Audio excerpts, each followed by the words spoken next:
Let's go!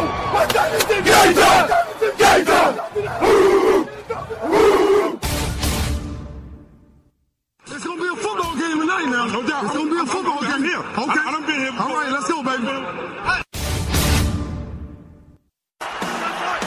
Play clock at 5. Pass is intercepted at the goal line by Malcolm Butler. Unreal.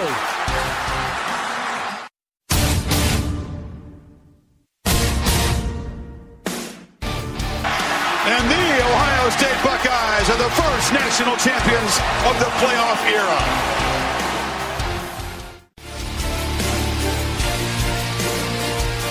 Ladies and gentlemen, football to football. Your host, Sean Garmer, Gary Vaughn, and Randy Isbell.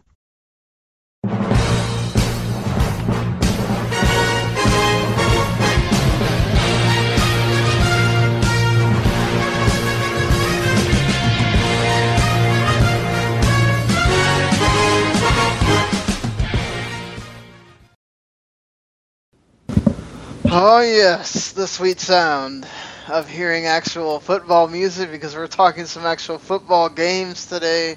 Thank God, I'm so tired of talking about, well, we had to talk about other stupid things too, but, you know, it is what it is when it comes to the NFL, because, you know, those things just can't stop ever. But at least we do have one game to talk about tonight, the Thursday night kickoff game. We're going to be discussing that in just a little bit here. We're also going to be doing our full Week 1 NFL preview. We have a cool little setup here that we're going to use. Hopefully we can continue that on through the weeks and you guys enjoy it, especially when we get to those reviews on Monday nights, because those are going to be fun for Randy and I, but we'll get into that as well. And of course, Randy will lead us through a college football Week 2 preview, a Week 2 that doesn't have as many impactful games as Week 1 did, but you know, you never know with college football. Sometimes some crazy things happen. But I am not doing this on myself. Of course, I am your host, Sean Garmer, and with me, as always, Mr. Gary Vaughn. Hey, it looks like Tom Brady is just fine without any deflated balls. He's okay. He's got plenty of balls. Yeah, well, you know, he's with a supermodel. I'm sure his balls are just fine. So, Randy, how are you doing? This podcast took a weird turn right off the bat. You know. Yeah, you invited me on, so I'm here. I've had you on all these other weeks. I don't remember that happening. I did start the show out with Sean, yes, but you know, I'm just saying, you know, I am the weird part of it, I guess. Okay, but hey, you know, I don't know how much I watched the entire game or most of it. There was a time where I think I had to be working on some stuff, so I kind of had it in the background. But for the most part, the game was pretty fun. It wasn't the shootout that I think a lot of people were expecting. There was, you know, quite a decent run game happening from D'Angelo Williams, I thought. I'm sure he's making himself a case to stick around and not be totally invisible when Le'Veon Bell comes back. You know, Gronk and Brady are just fine. Gronk had himself a hell of a game, 3 touchdowns. I think Randall has like 63 points in the league for F2F. So, you know, that's gonna be great for whoever's facing him. They're pretty much done. True. And I'm one of the dummies that didn't start D'Angelo Williams tonight. You know, and one of the reasons why is because I felt like, you know, without Pouncey, they may still, you know, have some success, but I didn't think he was going to have the success he did. The Pittsburgh showed me that, yes, Pouncey is very important, but they were able to hold on. Is that a credit to how well they were able to keep a hold of the running game and keep it going, or was that a shot at maybe the defense of the Patriots? I'm not really for certain on that. I think it's more of Pittsburgh being a great offensive team, them having it down and just able to do these kind of things. And they're going to do this week in and week out. I think they're going to be an okay running team, especially when Le'Veon Bell gets back, the 1-2 punch. I mean, they're going to be very successful. Not worried about their offense. That defense, though, Woof. I'm a little bit worried for those Pittsburgh Steelers fans because I think this is going to be a long year if that's the kind of defense they're going to be putting out every week. Yeah, I remember going into this week that, a bunch of people from Pittsburgh were talking about how their main focus was going to put hands on Gronkowski and try to stop him. And I guess they meant in the pregame because in the game, I don't know how many times you would look up and Tom Brady was throwing it to a wide open Rob Gronkowski. So if that was their game plan, they didn't execute it very well. And were you guys surprised by, I believe his name is Dion Lewis? This guy, pretty much a journeyman. I remember him very well when he played for the Philadelphia Eagles. And, Tom Brady's already made him an asset on that offense. He looks great. He looks like he's going to definitely be a guy like Amendola already is on this offense. And so it's just amazing to see how Tom Brady is able to use these guys. And guys that have been around the league can't find a place. Once they arrive in New England, they definitely do a good job. You know what I mean? So it's just, I got to give him credit. Tom Brady is a great player. And, he's making do what he has. And Dion Lewis by the end of the year may be one of the biggest assets in fantasy football. Well, you have to wait for Blount to come back. But the big thing for Dion Lewis is he better buy Gronk whatever the hell he wants. Because when he fumbled it inside the 5-yard line, if Pittsburgh comes up with that ball, you never hear of Dion Lewis again. Because that's the Patriots' MO. If you fumble the football, Bill Belichick will get rid of you. Anybody remember Jonas Gray last year? Blows up for 200 yards, and next week he fumbles the ball once.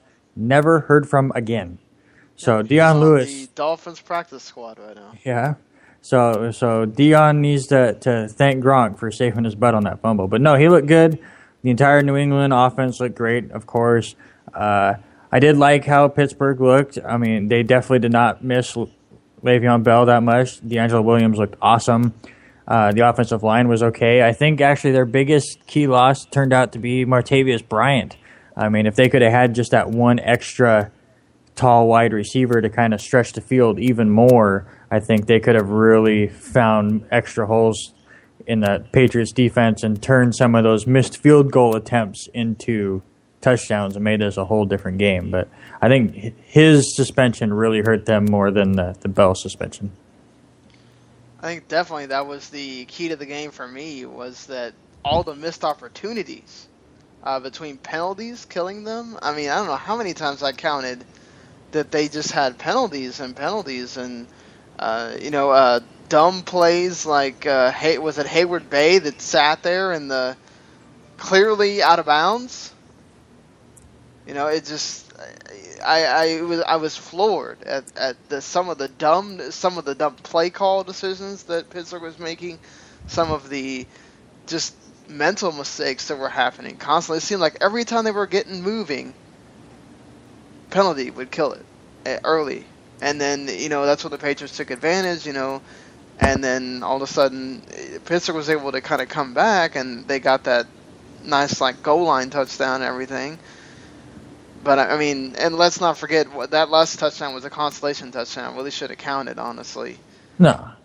But good for fantasy owners that have Antonio Brown, because up until that point he was just getting his 130 yards for the game and no touchdowns. But I think overall Pittsburgh was moving the ball well. It's not like New England's defense was just pulverizing them or anything. Mm-hmm. D'Angelo Williams, had over 100 yards. I don't think that we would have thought about that before the game started. Roethlisberger had that one interception off that crazy pass that he threw way down the field. But other than that, I thought Roethlisberger was fine. Some of the things going in is both offensive lines had people hurt. Marquise Pouncey had a guy out, or Marquise Pouncey is out until I think week 8 because he's on the IR, designated to return. And then you also had the center for both centers were out. I think the center for the Patriots was out too. You had Nate Soldier, who got an extension, and then his first time he gets to do some blocking, he costs him 15 yards. It just funny stuff with the. I think Brady got hit once on that sack with Will Allen coming straight at him because he didn't get blocked. But I think the offensive lines were fine for the people that were missing. The secondary for Pittsburgh. My lord. I know Gronk's hard to cover, but... Well, it's the proof in the pudding. With Polamalu gone, there's a gaping hole there. And, no matter how much of a veteran Will Allen is, or I think that's his name. I always forget his name, even though he did play in Dallas a year. You miss that experience. You miss that top quality player at safety. You're talking about Hall of Famer you lost there, and you depended on him every year. We all saw it when Polamalu got hurt. Pittsburgh kind of struggled, and here we are now. He's gone for good. He's in retirement doing shampoo commercials, and here they are with a gaping hole in their defense, and they're going to have to work around that and figure things out. And let's be honest, a lot of the NFL teams have this issue. This is not a big surprise to most teams, but it's just Pittsburgh's been so lucky for so long to have a guy like Polamalu that they're finding out now how difficult it is to find a great safety in this league. Well, let's be honest, Polamalu had a lot of times where he was hurt too, so it's not like... Yeah, but for the majority, he wasn't always gone. And the guy fought through a lot of injuries. He was injured a lot, but he did fight through some of them. So I think the whole secondary in general, though, is not as quality, I think, as they need him to be. I think the talent level has definitely dropped. Yeah, and the good news for Pittsburgh is listen, they outgained New England by 100 yards. Sean had it exactly right. It's the miscues and the mistakes and some of the weird play calling, like that weird reverse thing they decided to do in that first drive after they looked unstoppable, and then they got, just a little too cute for themselves. But the big thing for Pittsburgh is, listen, you're not going to be playing any Gronkowski types for a long time. Their next 9 games until the bye week it's not a juggernaut of a schedule, so they can work things out on the defensive side and improve before they play the Seattles and Indianapolises of the world. So they can get this turned around and still be a playoff team. This is no nail in the coffin by any means. Yes, it's a loss, but it's a loss on the road on the opening game, which has happened almost every year. With the banner being raised, and I think the Giants are the only ones that have lost on that opening day, being the home team. And just to kind of bring up that, the raising of the banner and stuff. Listen, I ain't a Patriots fan, of course. I'm a Jets fan, so I hate the Patriots. But how pimp was that opening where they're like clinking their Super Bowl trophies together? Like, here, cheers, but instead of a drink, they're just, here's a Super Bowl trophy each. And it was just, I have to say, I thought that was pretty cool. Yeah, it was. That was cool. Yeah, and you have it exactly right, Randy. This is the first week. Everybody is going to be going through this adjustment. We'll see it on Sunday. We'll see it again on Monday. The adjustment, week 1, they're getting everybody on the field together. All the starters are having their first full game together. You're getting a chance to kind of peek into what this season is going to be, but you're not going to get anywhere close to what the end result is going to be just in this first week. So Steelers fans do not need to panic. I think offensively they show tonight they can get it done as long as they can keep their head on straight and they don't make those mistakes that Sean told you about. Yeah, they held, like Randy said, look, they had 330 yards passing to 281, 134 yards rushing to 80.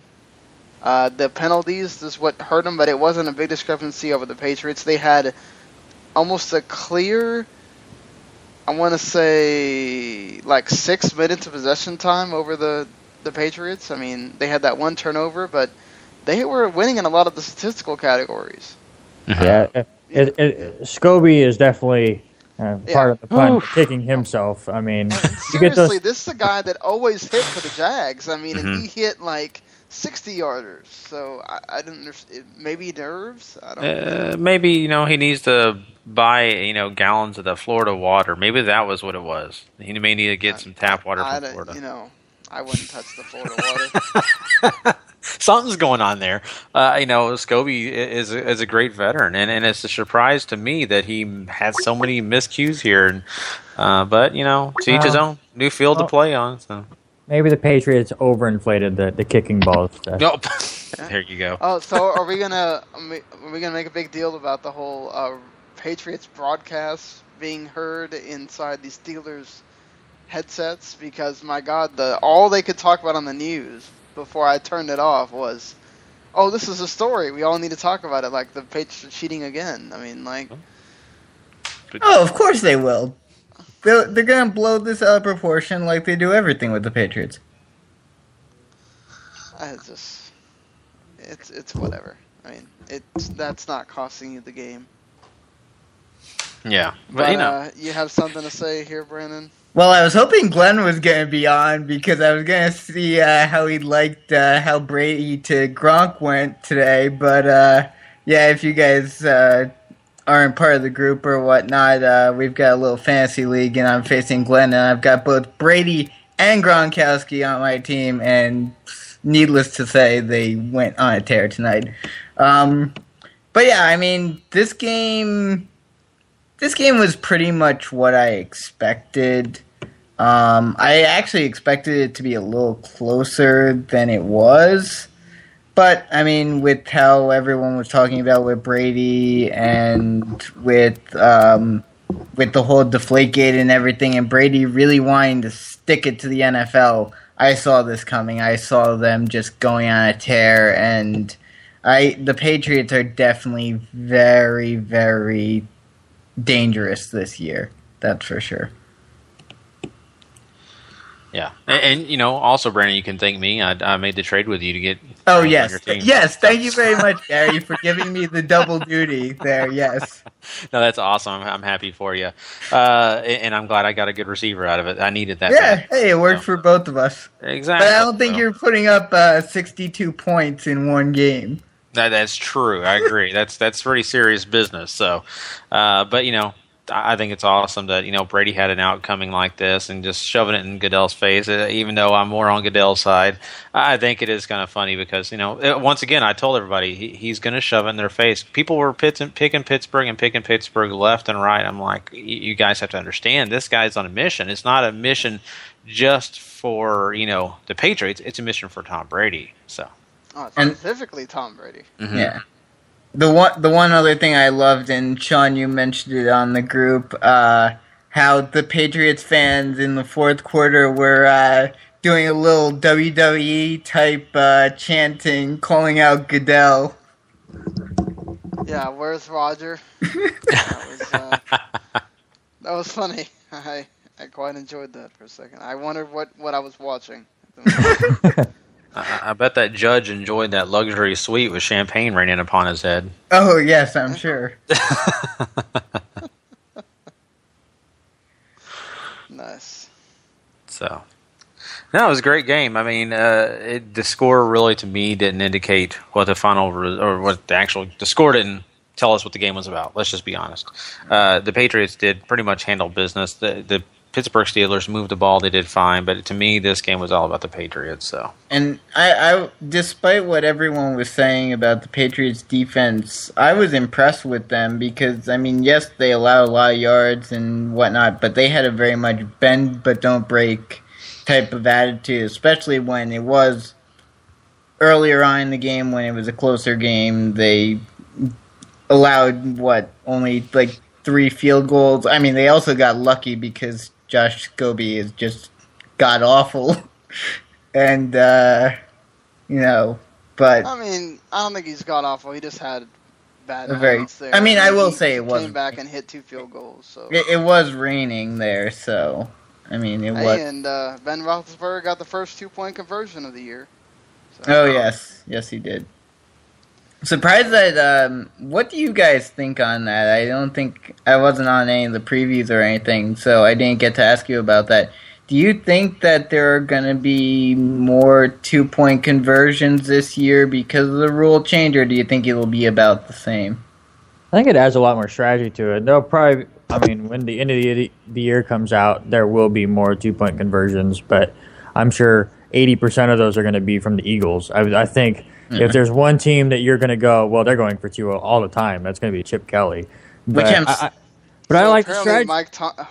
Apparently, Mike Tomlin says that the headset problems are always a case here. Yeah, I saw that too. So this is going to lead to another big scandal investigation that's going to subvert the whole season for the Patriots. And yeah, it's going to be a huge joke. For 1 hour. What? football was clean for like 1 hour, and now we're gonna go back. I think that happened right at the beginning. I'm just talking about. Well, I was at work, so I didn't get to hear them talk about it. I'm just saying I got to enjoy football for an hour before we get into any of this again. No, yeah, they mentioned the whole headset problem. Like I think 5 minutes into the first quarter or something. Yeah. All right, Brandon. Do you have anything else? One more thing I just want to say. You mentioned the Eagles before. I do not understand why, of all the teams, for Tim Tebow to be successful, to have a purpose on a team, why even pick him up if you're not going to use him? And, I mean, especially with the whole field goal thing and everything, you could use him as your 2-point conversion guy so easily. And I think the Eagles took a big, big setback there. I don't think it was much of a setback. I mean, the Patriots did it last year or the year before. Well, but the Patriots, I knew from the get-go, I was thinking, when they picked him up, I was like, why are they picking him up? That he doesn't fit them at all. Because they looked at Tim Tebow as exactly that, one of those close to goal line things, maybe some trick plays and stuff. The Eagles looked at him for the new 2-point stuff. It just did not work out, and they didn't have a roster spot for him. It was just really weird when they made that trade to get rid of Barkley that then they got rid of Tebow. I thought once that trade happened that Tebow was set, but it just didn't work out for him. And then to proceed to pick up some no-name who was cut by Jacksonville, of all teams. Yeah. So, I don't know. But I'll talk to you guys later when the other show starts. All right. So, see you guys. See ya. Okay. All right. That was Brandon Visco just coming in to give his 2 cents on the game, I guess. Yeah, so before we get out of here, I guess we got to talk about this. So before we got to really get into preview the season on, I think it was Monday morning, and they came out with or the next morning that was available, I think it was Monday or Tuesday, I can't remember exactly. Yeah, I think it was Monday. They came out with a report that apparently the Deflategate punishment had everything to do with the Spygate not having punished them hard enough on Spygate. And they had Goodell on ESPN Radio. He talked on quite a few things. He did say that he's thinking about possibly lessening his role in the punishment phase of handling out things to the players, because he says it takes up too much of his time. He has other things he needs to do. And, that's kind of what the ruling is, too. It's just that the judge thought that whatever Goodell was doing just had no merit to it. There was no system for what this was supposed to be about. So, do you think that the whole punishment did have to do with Spygate, or was this just the whole media conspiracy again? And at this point, does it even matter? Because we still don't really know. I mean, obviously the teams that were in the Super Bowls swear that it did have something to do with why the Patriots won, but there's still never been anything proven that it did help them at all. I mean, this is going to be like Area 51 anymore, where it's like, oh, we need a new news story. Let's just bring up Spygate again, and let's just add more fuel to the fire and talk about junk that just doesn't matter anymore. Listen, do I think they did things that they weren't supposed to and bent rules and stuff? Absolutely. Did it maybe affect them and let them win the Super Bowl? Possibly. Can we do anything about it now? No. It's like the colleges these days where they go back and go, we'll just strip you of wins. It doesn't do anything. We still go back and look at the Michigan basketball team in the 90s, the Fab Five, and go, that was a great team. Just because all of their wins and stuff got stripped. Nobody cares. So it would be the same thing if they try to... I mean, they're not going to strip them of a Super Bowl. They're not going to reverse a decision. It's not going to make anything of meaning happen. It's just going to be a bunch of conspiracy stuff and just it's talk radio jargon of we have nothing else to talk about, so let's just fill an hour with conspiracy theory. Yeah, that's the thing. Randy, you got it right. I mean, what can you do? I mean, unless you have full head-on proof. I mean, the red ink is on their hands. There's evidence beyond comparison to, the evidence that's been out there, which is very, very little. I just don't think you can do anything about it. And yeah, maybe they did win unfairly, but, to each his own. So we'll see what happens in the future. But I think the NFL is going to try to be tougher on this kind of stuff. But it's hard when you can't get good evidence. Yeah, and and then also apparently the Patriots want to reinstate the two guys that had to do something with Deflategate.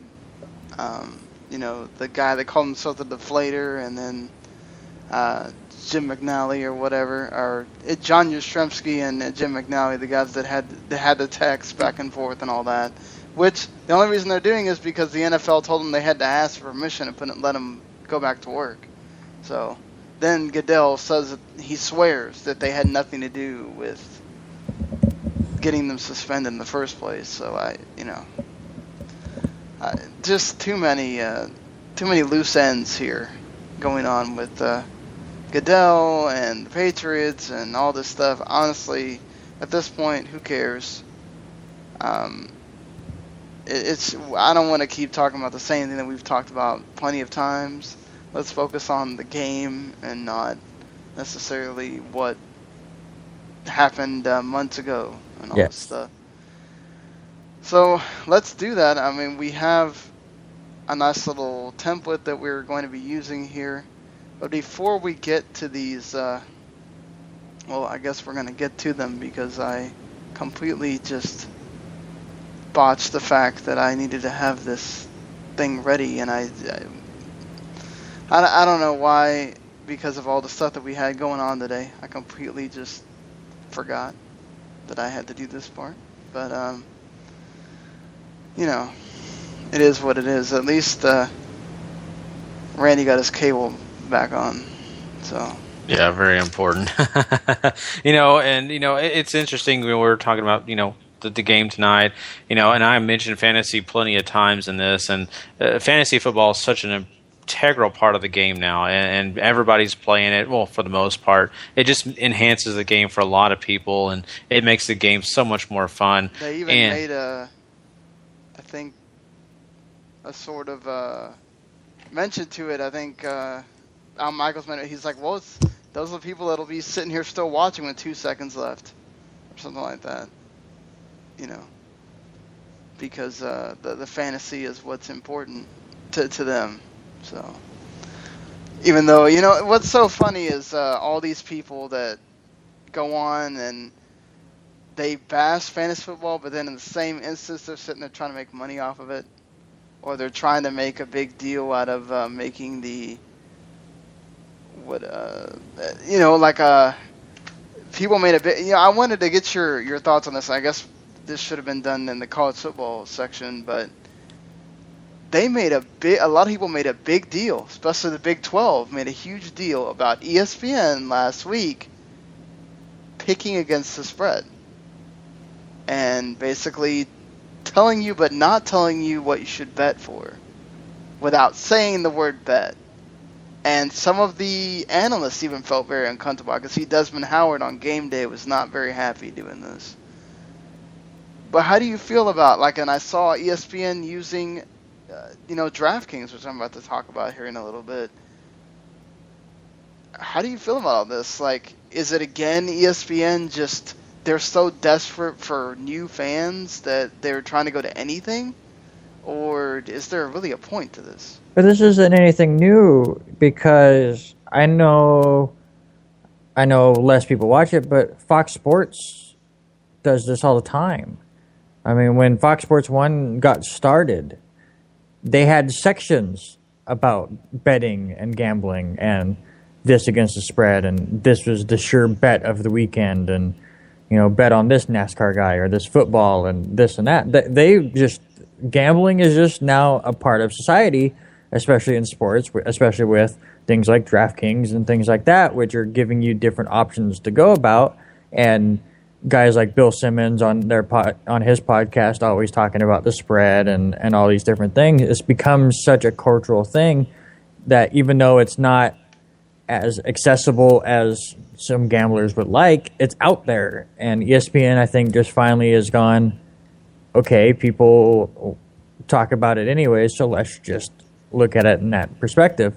Yes, a lot of people are uncomfortable with it, but it's just, I think it's the way sports is going. I think they're starting to accept gambling more and more.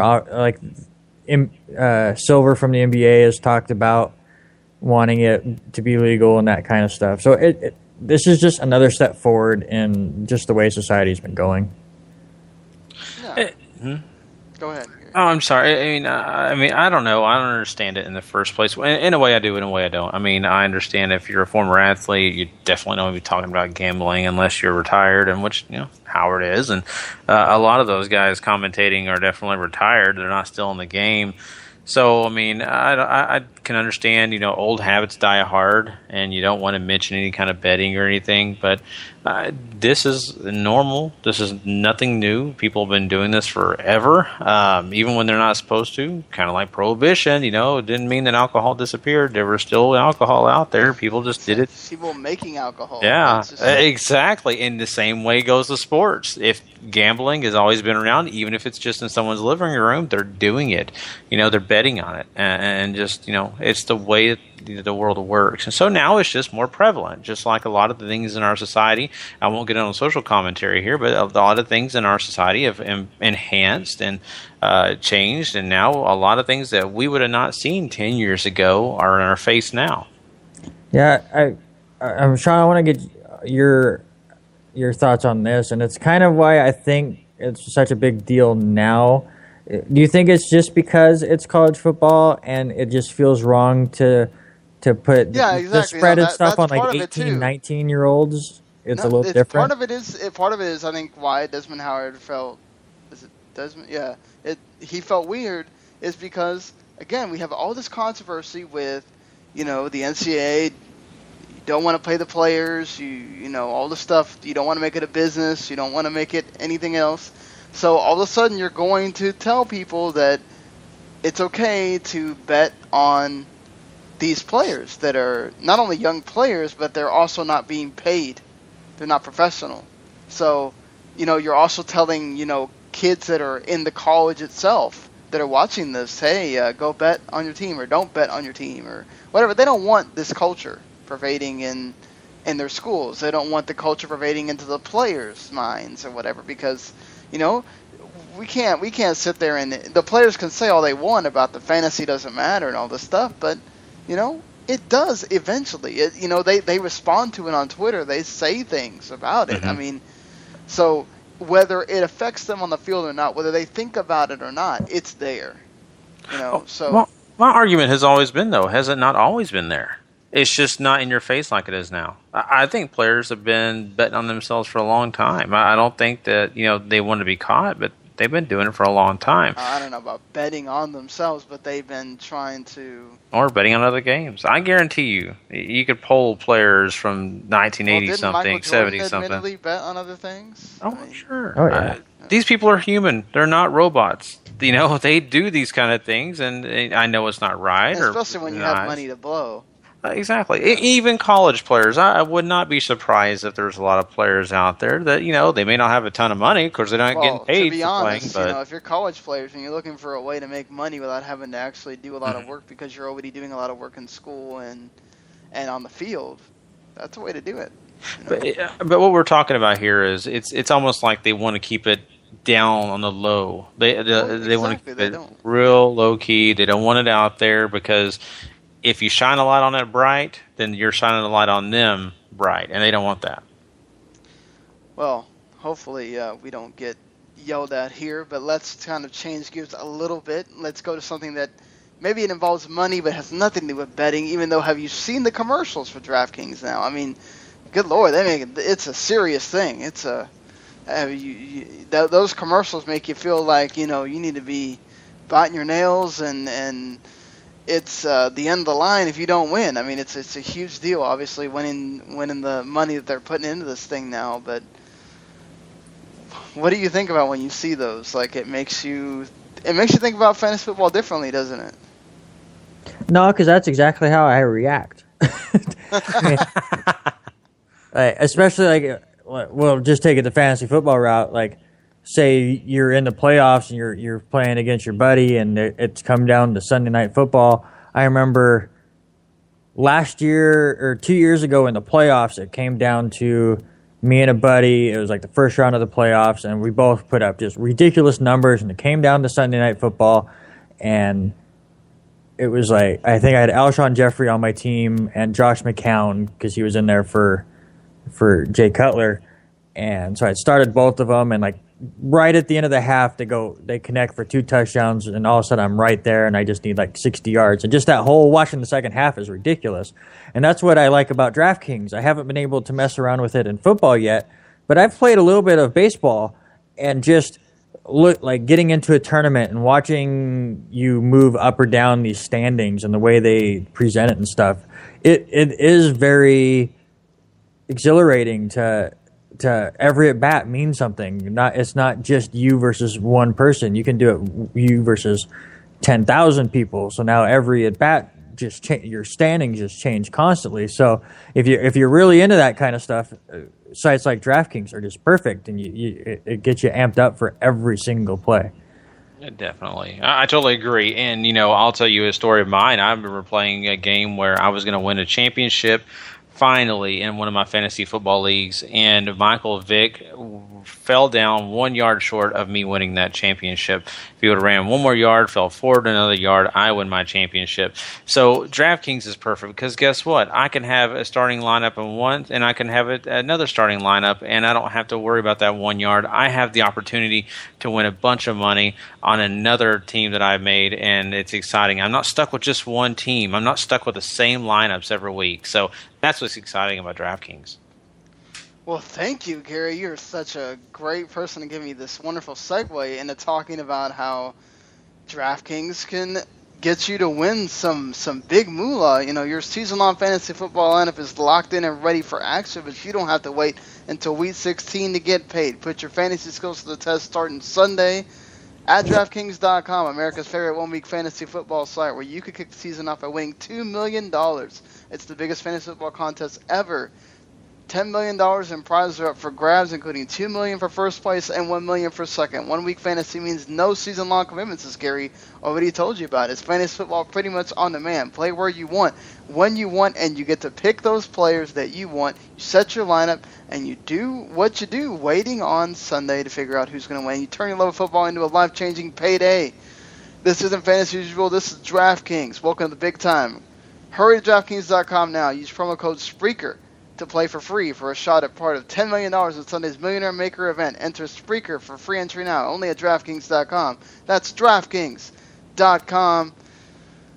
And now, we get to transition into, hopefully, will be one of the most anticipated segments every week when we get to these Thursday shows, because these are going to be fun. Gary and I we've done this for, 2 years now, Gary? Mm-hmm. This is the first time we've been actually going to be doing this regularly every week, 2 times a week now. We're not going to miss a show, hopefully. The other years we've kind of missed shows sometimes where things have happened and we haven't been able to be consistent. But we really didn't, do a whole lot with this. It was something we would just rush through, these previews and picks and whatever, to kind of get to something else that we were doing, or just to end the show or something. So, we're going to make this a big deal. It's fun. We make every game is going to be something that we're going to focus on here. So, and that leads into also something we need to announce, because it's not nothing big. You saw commercials for it during the kickoff game too. But Randy and I bought the Game Pass because, for one, it's much cheaper than the Sunday ticket, and you also can watch the games on your phone, on your tablet, on your PC, without having to sit there and watch them live, because it's almost impossible to watch all those. Mm-hmm. It is impossible to watch all those games live, so you can watch these on your own time and in condensed versions and whatever. So we're going to have 2 games of the week, one for the 1 p.m. games, and then one for the 4 p.m. games, and then Randy and I will kind of split the other games. And then when we do the reviews on Monday, we'll get to give you our just thoughts on the game, what we saw, everything, and we'll get to cover these things in depth and also just in a better package than we have in the past. So let's get to this first game. Oh, you wanted to... Oh, no. And I was just going to let everybody know, these 2 guys are going to be watching almost every game. I'll be watching a lot of games, but I'm going to be focusing more on the fantasy football side.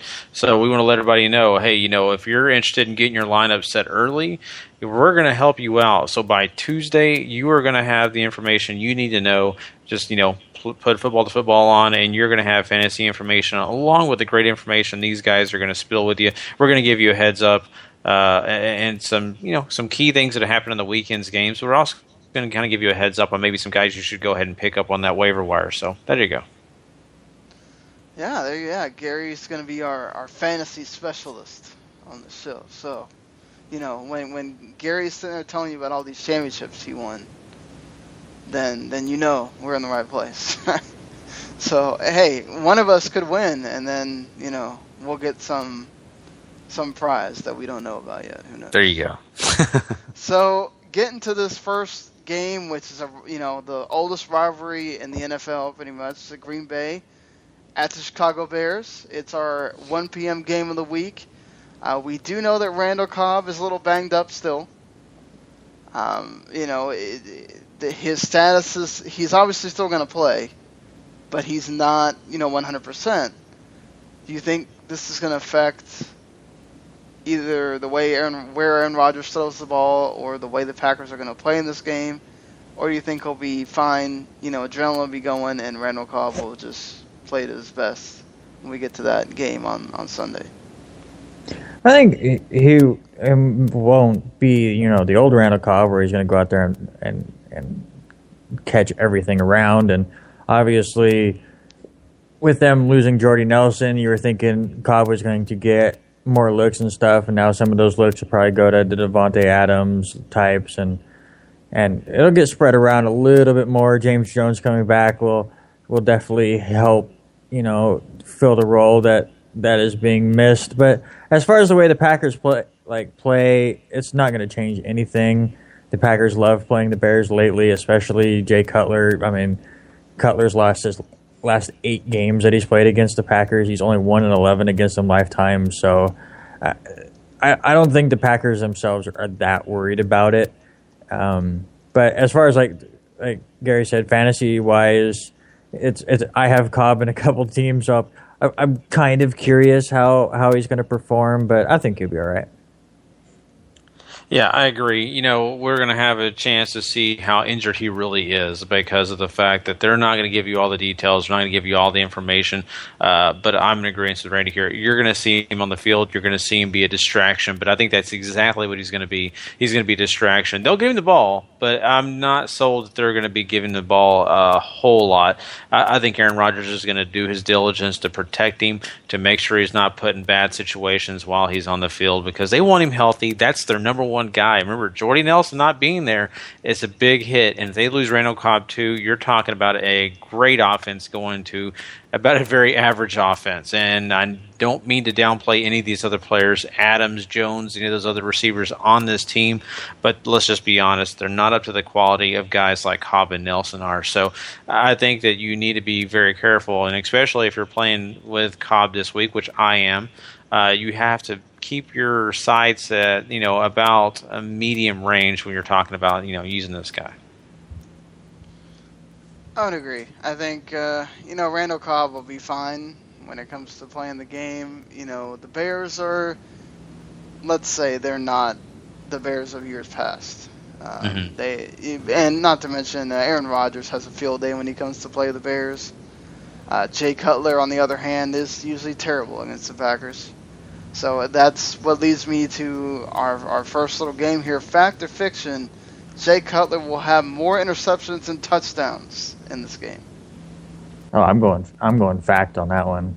I think he has another rough time. I think I'd put him at 1, maybe 2 touchdowns and probably 2 or 3 interceptions.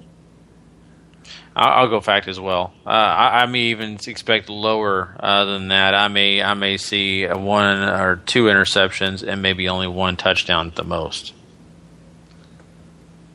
I think. Well, you've also got the thing with Alshon Jeffrey is having. He's not 100% either. They're still wondering if he's going to play. That's a big blow if Eddie Royal is your lead receiver. Against the Packers. I mean, imagine that. You're throwing to Martellus Bennett and Eddie Royal. That's your big connection there. I don't see things going that well for Jay Cutler. I think maybe he gets. I'm going to go with Gary on this with the 1 touchdown. I'd say Forte maybe gets a touchdown or something that isn't attributed to Cutler. And he gets 2 interceptions. I'm going to go with fact on that too. So it comes time for us to do our prediction. Everybody got the Packers here? Yes. Yep.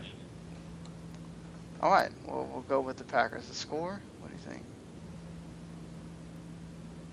31-17. Ooh, you put me on the spot here. I will go 27-10. I'll go 24-10. So let's move on to my first game that I have to watch is the Kansas City Chiefs against the Houston. They're at Houston for this game. J.J. Watt coming in trying to defend his Defensive Player of the Year award here against Alex Smith and the Chiefs. The Chiefs still have that record now. Now they've broken the preseason, but the regular season that record still stands technically. Over under 1 touchdown thrown to a wide receiver by Alex Smith. What do you think, Gary? Oh, 1 touchdown from Alex Smith from 1 receiver is what you're saying, Sean? Yeah. I don't know. I think that's all he needs to break the record. Yeah, I think it's going to be I think that's a fact. I think he can do it. I think Macklin gets a touchdown.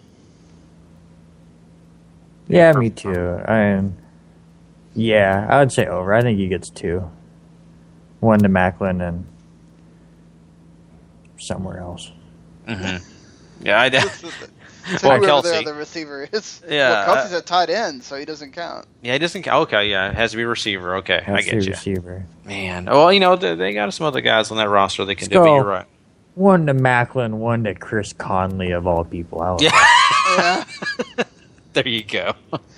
But when you think about this game, I mean, the Chiefs and Texans both have some pretty good defenses. The Houston's going to have the problem with the quarterback situation. Will they have made the right choice? And will he get them anything? No no Foster for this game, so they'll have to go with, I guess, Alfred Blue, who's been decent, I guess, but against the Chiefs, I don't know if you're thinking about, anything with Alfred Blue. But I mean, how do you guys see this playing out? Shit, it's a low-scoring, pretty mediocre kind of game, just the way Kansas City likes it. They like that ground and pound. They like to control the ball. They like the scores to be under 20. And I think this just plays right into it. J.J. Watt's obviously going to cause havoc for the Houston defense, but I don't think it's going to be enough, and because he can't play offense. And yes, I know, Gary, you like Brian Hoyer, but I just don't see him being able to take a team as young and inexperienced and rough as the Houston Texans and turning them into something good by week 1. I would agree. You're right. I am a Hoyer fan right now at the moment speaking. I don't know what he's going to do, and that could definitely change by year's end. But I look at Hoyer and the weapons that he has, and that's what makes me the most concerned. I think DeAndre Hopkins is the best thing that he has going on that offense. Blue is a very average running back. He's going to do his due diligence. He's at least had experience on the field. I expect him to maybe get 80 150 yards and maybe a touchdown. I don't expect a lot out of Blue, especially in a matchup like this. But Hoyer is going to be very average as well. But you flip this coin on us, and I think Jamal Charles will have a pretty decent day. I think, we'll get about 120 yards out of him. I think Houston's defense is very, tight, very tough bunch. But I think that, Kansas City is going to focus on that running game as well as that passing game. I think they're going to be very balanced this year, especially with the addition of Jeremy Maclin, who I expect to have that touchdown we already talked about. So I think it'll be a low-scoring game, just like Randy said. And if I was going to, put any thought into this, I think Alex Smith does have the better day than Hoyer. For me, I think I'm going to go a little bit different than you guys. I think Houston at home can pull it out first game of the season. They don't have much of a running game, but I think Hoyer will be decent enough. You've got the defense can be stingy, and he's got guys to throw to. Let's not play around here. DeAndre Hopkins is no slouch. Jalen Strong is really good. I think if he can get the ball out there to his playmakers, and that's really all he needs to do, honestly, I think it puts the Chiefs' defense under pressure. Now, granted, are the Chiefs, they can kind of bunker down and then hit these guys at the line and try to make it difficult for them. But I think at least Hopkins is too good. I'm going to say Houston gets the upset here. I'll say Houston gets like a 17-14 game. Give me the same score, but flip it. I'll have Kansas City 17-14. I'll go Kansas City. I'm going to go 20-17. All right, Gary, who's your fantasy player to watch for this? Once again, I think both defenses are going to be kind of stingy. I think the running games will be okay. I think, really honestly, in my opinion, I look at Alex Smith as being the leader here. I feel like he's going to have a pretty decent day. I don't know if the Houston Texans defense on the back end of their defense, time safeties and corners, are going to be able to handle guys like Maclin. And, of course, I think Kelsey's going to have a pretty decent day himself. So I think the highest fantasy player score you'll have here is probably Alex Smith. All right, fair enough. So, moving along to Randy's first game that we have to get to here. He is going to talk about his Jets. They're at home against Cleveland. Do we even know who's going to be? Is it going to be McCown or? Yeah, Manziel. Yeah, so it's going to be McCown going against Ryan Fitzpatrick at quarterback against the Jets' crazy, awesome defense. But I heard Philip Dorsett had a lot to say about Duke Johnson being a God-gifted talent that is going to be huge on third downs for Cleveland, as they only have two running backs on the roster right now, with Isaiah Crowell being the other guy. Do you think that the running game... Duke, I know the Jets are probably not worried about it, but, do you think that Duke Johnson could be something for the Browns at some point? Yeah, I'm hoping so. Gary's our fantasy guy, but I have Duke Johnson in all sorts of leagues as kind of somebody down the line. Now, do I think he's going to do much on Sunday? Not really. He's coming off his hamstring problems, and he's coming off the concussion stuff. So he's going to play, but kind of limited. But, down the line, I think Duke Johnson's going to be awesome. But as far as this game goes, like you said, they have no idea what they're doing quarterback-wise or running back-wise. Isaiah Crowell does not spark any fear in anybody. And the Jets are all about defense. So a lot like the Kansas City game, I think it's going to be low scoring. Look for the Jets to run the ball a ton with Ivory and Bilal Powell and a little bit of Zach Stacy sprinkled in. As long as Fitzpatrick does what he's supposed to do and doesn't turn the ball over, maybe throw it 15 to 20 times, just all about ball control. I think the Jets control this game, but dominate this game. But I don't think it would ever the decision will ever be in doubt. Yeah, and it's almost like Randy's reading my sheet over here. I look at the same thing here. I think that, now I think I'm going to give the Jets offense a little bit more credit. I'm really not sold on Cleveland's defense. I just think that the offensive power is a little bit stronger on the Jets side. I see Ivory having a pretty darn good day. I look for, of course, to the other backups to have, Oak average. But I'm looking at Fitzpatrick keeping the ball on the ground. I think that he's not going to be passing a whole lot. I think they're going to try to protect him a little bit here, get him into the groove more of the offense. I mean, it's not like this is his first day on the job. He's played plenty of different places, but of course this is his first time really getting a chance to be the head guy at the Jets. So I'm looking forward to seeing it and seeing what he can do. I think when you look on the other side of the ball, when you look at Crowell, he's going to be pretty much the guy when they're talking running game. I think that they're going to give Duke Johnson his plenty of due, but I'm only looking about 40 yards, maybe 20 yards receiving at the most. I think they're going to try to involve him in the game, do little things that they can, but I just don't think they're going to expose Duke Johnson too much before they can get him ready for this league. I think that they're going to be very sparingly. So I definitely look at the Jets doing a great job though on offense, and I think they're going to have a higher score. Yeah, I definitely think that if the Jets don't have a higher score, something happened here. Now, we should pay the Browns defense some respect. They do have some talent. Brandon Marshall against Joe Hayden, I think is going to be a matchup to watch because he shuts down receivers. And, Brandon Marshall is obviously going to be the go-to guy for Fitzpatrick. He's going to be the guy he's looking at. He has Eric Decker and other guys on that offense, obviously, to throw to, but, he's your lead receiver. So if Hayden can shut him down like he has other guys, I think, that makes Fitzpatrick wonder a little bit.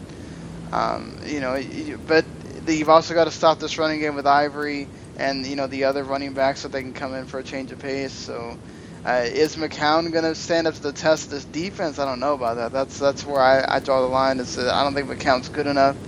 I think that, Crowell's fine and everything, but he's not the guy you're looking for, and we still don't know who's going to step up at receiver for the Browns. So I think that the Jets definitely got this one. So, if we're talking about, Geno Smith is not playing right now because of the thing with the jaw and whatever, and Johnny Manziel is still recovering from everything, still getting used to the offense, but let's say down the line, who would you rather have as your future QB, Geno Smith or Johnny Manziel? Gary, I gotta hear you before. I personally, Geno Smith is my guy. If I'm going with one of these guys, I think Geno Smith has the talent compared to Manziel. Manziel hasn't even played that much; he's already injured. And of course, let's be honest. It's not like the Cleveland has an offensive line that is going to keep this guy upright all the time. And I just see lots of injuries with Manziel. I see him walking out of games even with, minor injuries. So I think Geno Smith's a tougher guy. I say that he got his jaw broke, but he's also not a boxer. He's a football player. Well, but come on. Nobody's going to just have their hands up ready for somebody to just sucker punch him in the face. That's true. It's true. But, he needs to learn how to bob and weave a little bit more, No, spoken from the true fighter there, Gary. Yeah. But no, I'm actually with Gary on this. I mean, it's a Jet tradition to hate the quarterback that you have, but Geno Smith did show signs of a decent quarterback in his last 5 games last year. Yes, he has immaturity issues, which was shown, which is why he got punched in the face, but so does Johnny Manziel. But just as far as he's been able to show me something, Johnny Manziel hasn't been able to get out on the field and show me that he can lead a team to victory. Geno obviously had major issues with some decision-making and stuff on the field and threw a lot of turnovers, but it looked like he was kind of getting away from that a little bit. Only threw 3 interceptions in his last 5 games. His last game against Miami was awesome. So as far as somebody that's able to take that step forward and turn into a good quarterback, I think Geno Smith probably has a better chance of doing that than Manziel. I think definitely Geno Smith has the upside here. I don't think we can mince words there because we haven't seen anything out of Manziel. All we have is this tape from college, and we obviously know that's not really working here. Well, you have a TiVo lot on has Geno. great college film. Right. I mean, we know we have tape on Geno Smith. Obviously he has his flaws, but there's more positive to take from Geno Smith. So I definitely think that, if the Jets had enough faith in him to go with him for this season, that means he's definitely worth something, right? Mm-hmm. Whereas I wonder if the Browns had other options that were truly better than Manziel, if they wouldn't just, release him. So, So we got to make this pick here. We all had the Jets, but what do you think is the score? Say the Jets win 20-6. I'm going to go, well, you kind of separated it more than I expected it to. I'm actually going to go, I'll go 24, a little bit higher, 24-10. I think some way Crowell gets a touchdown. And, just by the way, my player to watch in this game is definitely Ivory. I think he's going to get a heavy workload in this game. I have Ivory in a few leagues, so I hope you're right there, Gary. I'm going to say it'll be like a 13-6 game or something like that. Historically, these two teams don't blow each other out a lot of times. So moving things along here, we have the Indianapolis Colts visiting Buffalo. Another one of Randy's games here. Certainly a team that has a monster defense. And, we've already heard Chuck Pagano talk about keeping Frank Gore on a pitch count. Especially with this game, I wonder if Frank Gore is really going to be that pivotal in a game where they're playing such a big defense. We already heard today that Marcel Darius got himself a $100 million contract over 6 years for $60 million in guarantees with $28 million in first-year money. And we've also got Anthony Costanzo on the opposite side on the offensive line for the Colts, getting a 4-year extension worth $42 million. So we getting some big guys getting paid in this one. If you're really looking at this, though, when you think about, it's really all everybody's talking about Andrew Luck. Andrew Luck is going to be the big number one fantasy quarterback, the big guy that everybody's talking about. He's going to be the MVP. He's going to be this. But as I mentioned, Marcel Darius, he got paid. So we want to, make it look like he earned that money. So when we're looking at the end of this game, are we going to have more Andrew Luck TD passes? Or are we going to have more Buffalo defensive sacks? Oh, it's such a tough one because, sacks are definitely easier to get than touchdown passes. And seeing a little bit of Buffalo in the preseason, man, they put so much pressure on you. And like you said, I think they will. They're not lying about keeping Frank Gore on basically a pitch count. They don't really have many other running backs to throw in there, but they're just not a running team. If you go back and look at them last year, they did not have a single rusher get over 100 yards all season. So that's just what they are. Gore's going to be in there to kind of make you think that they can be two-dimensional a little bit. He's also going to be able to catch the ball out of the backfield and just be another target for Luck. But don't get it twisted. Andrew Luck is the guy that is going to do all of the work for this team. But as far as what's going to be higher, touchdown passes or sacks, I'll lean towards sacks. I'll probably say 4 or 5 sacks to 3 or 4 touchdowns, another one of these really close ones. But the Buffalo defensive line just looks scary. I think they do look scary as well, but you know what? I'm going to go over on the touchdowns. I think the touchdowns will be the key here. I look for Andrew Luck to at least get 3, but I'm going to predict 4. Remember now, Andrew Luck is one of the, if not the second most knockdown quarterback in the whole league last year. Mm-hmm. Well, I could definitely agree with that, and I've seen it plenty of times. But I think in this game, what they're going to do is they're going to do the short passes. They're going to definitely use their tight ends more in this game. I think they're also going to use Frank Gore to help with the play action. It's really been a while since this team has had a running back that allows them to get great play action.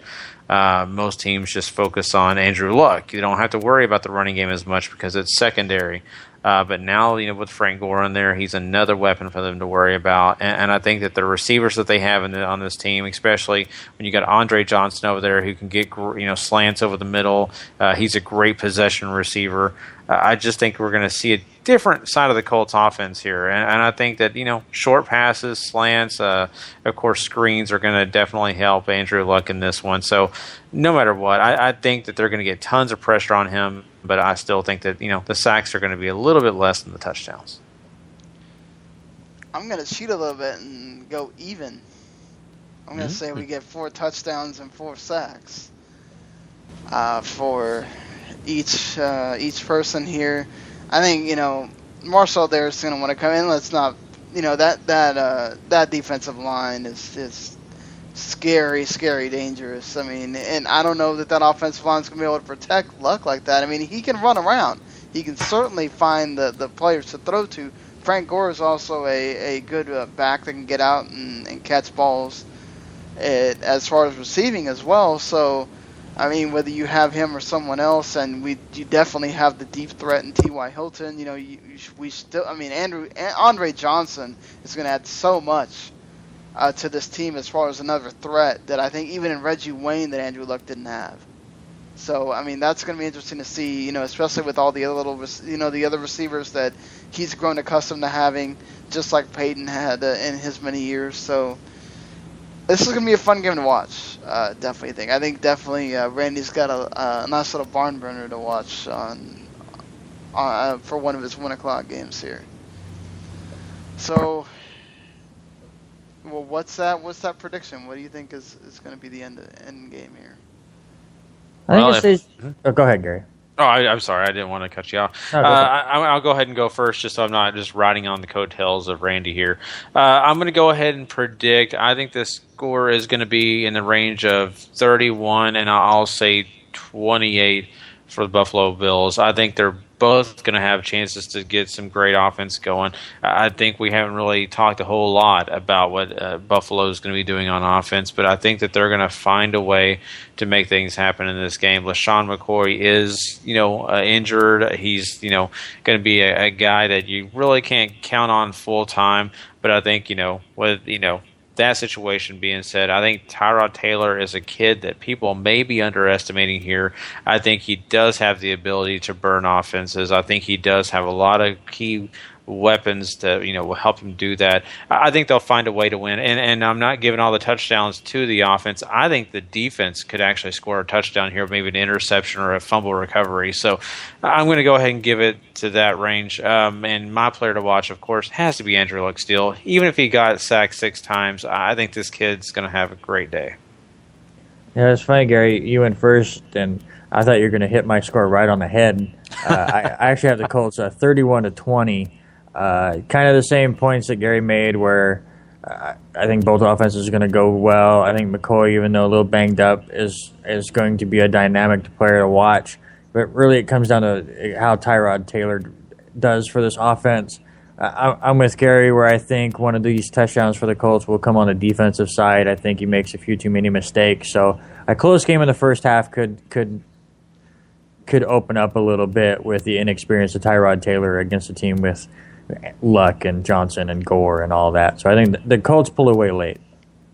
Yeah, McCoy's also coming in a little banged up as well. He just got cleared to play. I mean, you've got those receivers are pretty good for that. Tyrod Taylor there has at his disposal, and if he can do a little bit of Andrew Luck and run a little bit and also throw when needed, and he's making the passes that needs to be, I think they can kind of stay in the game because the defense is going to put him there. I still wonder if Indianapolis is going to be able to come on the pass rush too. So is he going to have more time to sit back there? I think the Colts definitely win, but I wonder if this game's going to be a little bit closer. I think maybe a 20. Well, if there's 4 touchdowns, so like a 28, 24 game, something like that, maybe. So let's move on to a game that obviously I live in this state, so I kind of get stuck watching the Dolphins. I got to watch them play at Washington against the lowly Redskins. Brandon Albert was cleared to go for this game. But the thing I want to know is obviously Kirk Cousins starting. Not his first time starting the NFL, for RG3's been hurt before, obviously. But we have to wonder, even though we've seen that RG3 is still working, still doing this, he's still training by himself as a quarterback, not changing his position or anything like, Braxton Miller at Ohio State or whatever. But do you think RG3 will ever start an NFL game again? Fact or fiction? Yeah, I say he will, but it will never be for the Redskins again. I think somebody's going to take a flyer on him. I think they remember what he did his rookie year, and they just want to see maybe I can do better with this guy than what Washington did. But as far as the Redskins go, unless Kirk Cousins goes down with an injury, I don't think you see Griffin on the field again for them. I don't know if Gary agrees with me or not, though. I think it's a fact as well. I think, I'm right there with you, Randy. The Redskins, not so much. I think they even maybe go with McCoy before they put RG3 out there. I just think that they're non-believers. I think they're ready to get this guy out of there, even if it was with a trade or maybe wait his contract out until next year and just let him go. I think this guy will eventually get back on the field. I think it'll be with a team like, I'm already trying to think of a team that's going to need. There's plenty of teams that need quarterbacks, but let's just say even if he signs on to be a backup quarterback for a team, I think an injury will happen. You'll see this guy playing again, and it may spark something, or you may get the chance to see that he may have just been a one-year guy, hit wonder. Yeah, it's we got to remember how much Shanahan dumbed down the offense for him that year.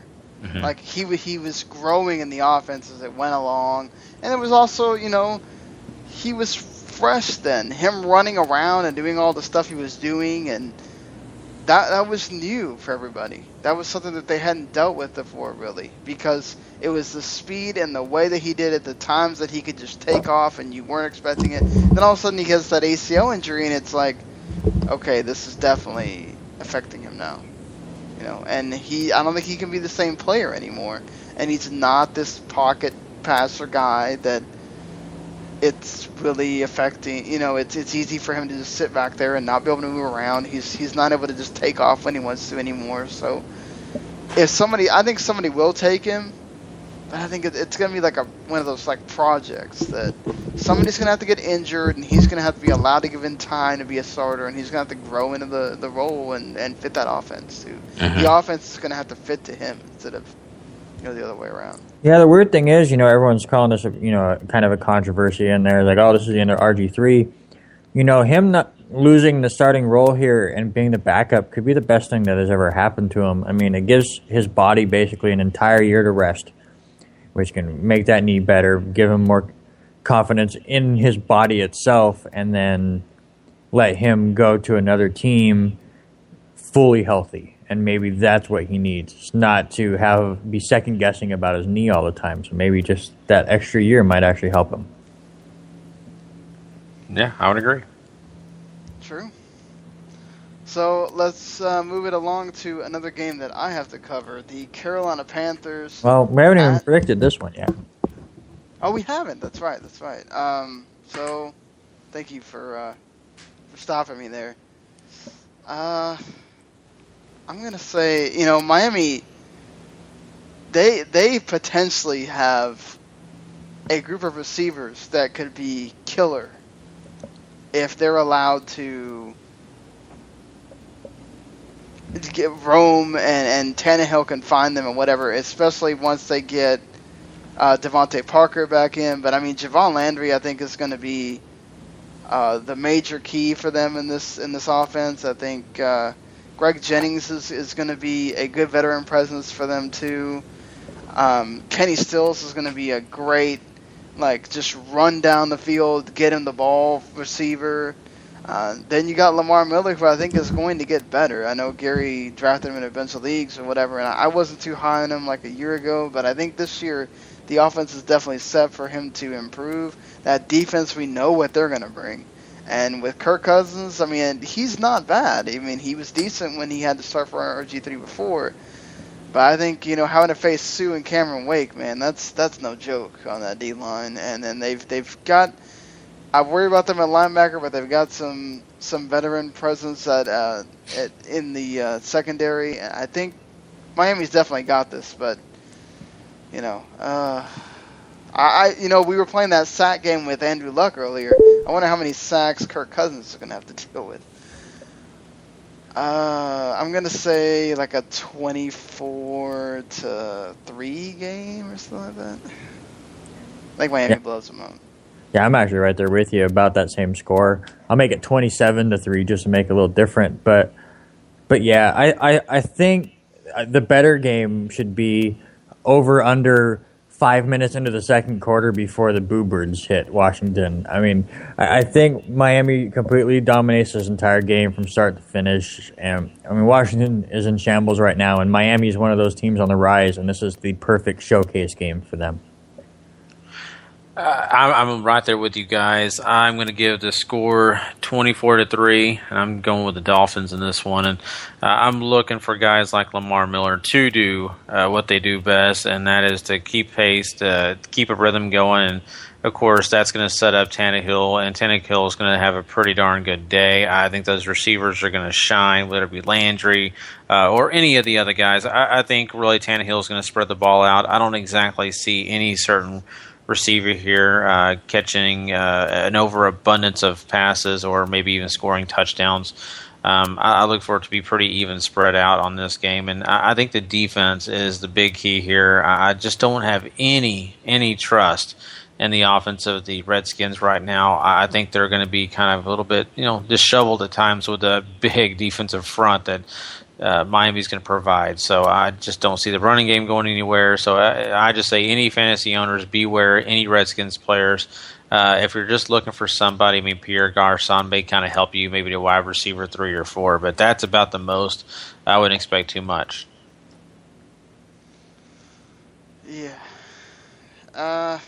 So we did everything on that, right? Mm-hmm. Yep. Oh, okay. So now we move along to Carolina visiting Jacksonville. Luke Kuechly is definitely a guy that deserves his 5-year contract extension for $62 million. I think he's now the highest paid middle linebacker in the game. Definitely deserves it. My God, this guy has been everywhere for the Panthers. He has been their rock. And, that team would not be anything without them, I think, on defense especially. But, looking at the offense, obviously Kelvin Benjamin out for the year ACL injury. You've got Devin Funchess, Greg Olsen, Philly Brown, and then just a bunch of people.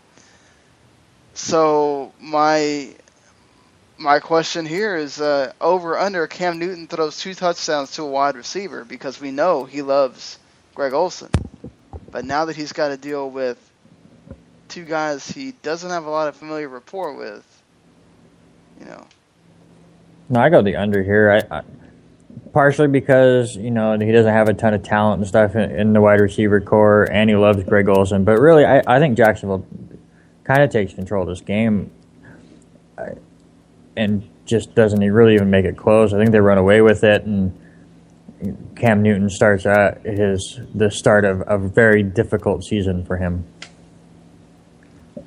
To me, I'm going to take the under as well, because I think Jacksonville's defense is young and they have a great amount of talent on it still. Even though they're young, they got guys that definitely can play.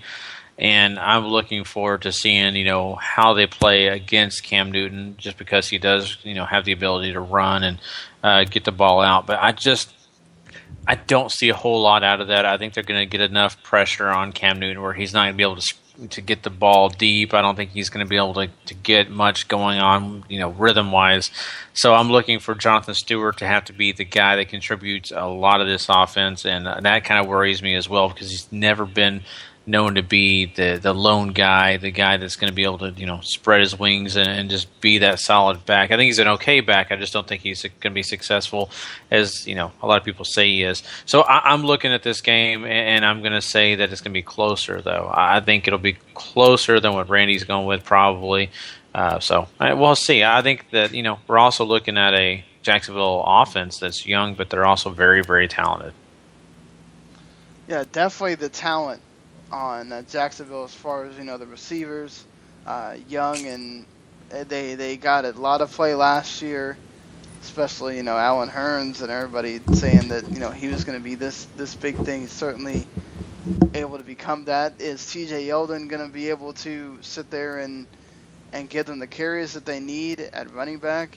He's just coming back from an injury. You have to think about that as well. He's going to be borrowing some time there with Denard Robinson.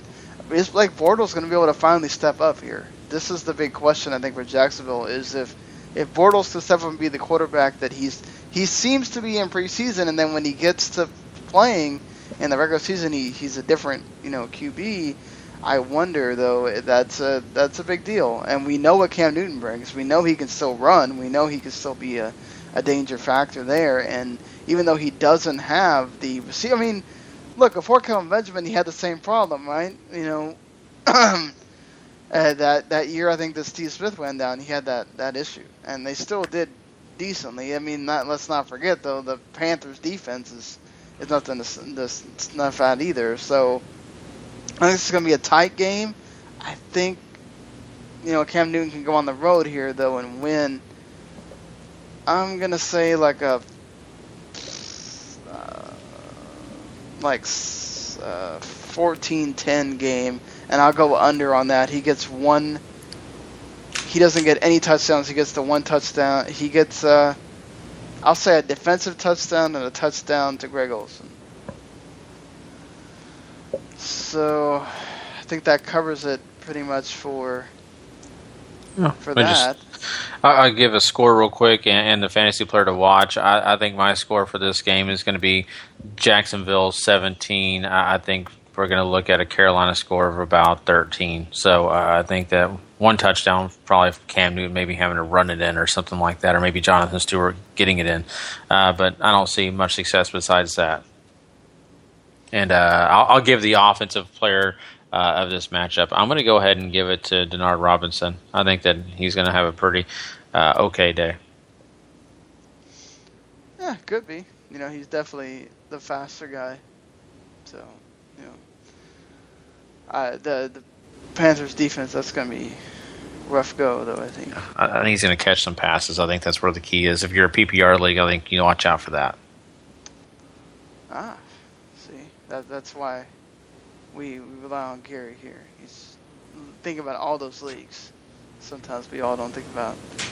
So let's move on to, I think this is still a 1 p.m. game, right? Seattle and St. Louis? Okay. So this is a game that Randy has. Cam Chancellor not playing in this game. He's still holding out. Do you think the Seahawks feel the pain of not having Cam Chancellor? Marshawn Lynch was wearing his jersey in practice to sort of, kind of let the ownership know that he's on board with Cam Chancellor. I think I also want to know over under Nick Foles throws 2 touchdowns, period, against this defense. I think the players are definitely behind Cam Chancellor, as they should be. I mean, that's their guy.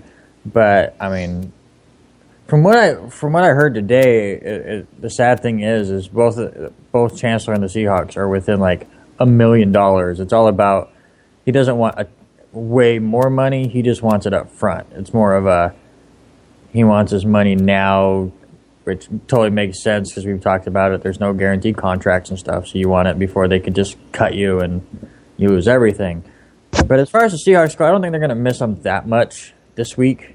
I mean, maybe down the line, but the Rams aren't the most stellar offense. So I think the Seahawks are going to be able to control this game pretty easily. As far as him throwing 2 touchdowns, I will say under. I'll give him 1, maybe to Quick. But I think the Seahawks win this game, probably 24-10 or something. But they need to get him back on the field and get everything rolling in the right direction if they want to get back to the Super Bowl for the third straight time. I think Chancellor, kind of like Randy said, he's a great, help to that team. He's a key member of defense, but losing him in this game is not going to be that big of a deal, especially what we're looking at with Nick Foles. I'm going to go the under with Nick Foles getting 2 touchdowns in this game. I think, if anything, we're going to be talking about more interceptions than touchdowns with him. I think that the rest of the Seattle defense is going to do just fine. I think both defenses will do just fine. I don't think that Russell Wilson is going to have the best game himself. I don't think he's going to do worse than Nick Foles. I just don't think he's going to be too exciting. So don't expect him to be a world beater this weekend at least. But, do look for, some, success with Marshawn Lynch. I think even with a tough defense, I think he's going to at least get maybe 90 to 100 yards and probably a touchdown. And, of course, watch out for those pass receptions that he'll definitely be catching every now and again. So I look for Marshawn Lynch to be one of my key guys coming out of this game. Russell Wilson got his money. He's got definitely, now Jimmy Graham is there, and Jimmy Graham, I think, needs to show that he's definitely not that guy that disappears in a lot of games, which happens to him quite often. I think I'm expecting Jimmy Graham to have some big game here. Marshawn Lynch is obviously going to be running the ball. Can Jimmy Graham block, though? That's been his issue. Is he going to, figure that out? They were to be able to stay on the field in the running situations. That defense, I still think, brings back so many of the awesome talents that it's had. It's going to be, I think, hard for me to feel like the St. Louis Rams are going to be able to do something. We still don't know who's going to be running the ball for them. That's going to be an issue for Nick Foles. I mean, the Rams defense is supposed to be, some great defense that, nobody's talking about.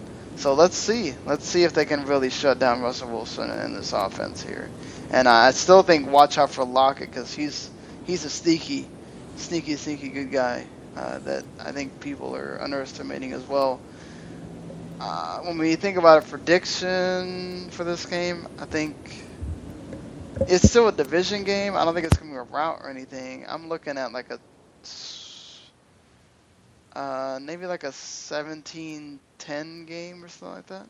Mm-hmm. I'm looking for 20-10. And, of course, anybody out there that has a running back from the Rams, make sure you have Benny Cunningham. I think he's going to be the more successful back, but not too successful. Don't put your money on him. Until Todd Gurley comes back. Obviously. Yes, exactly.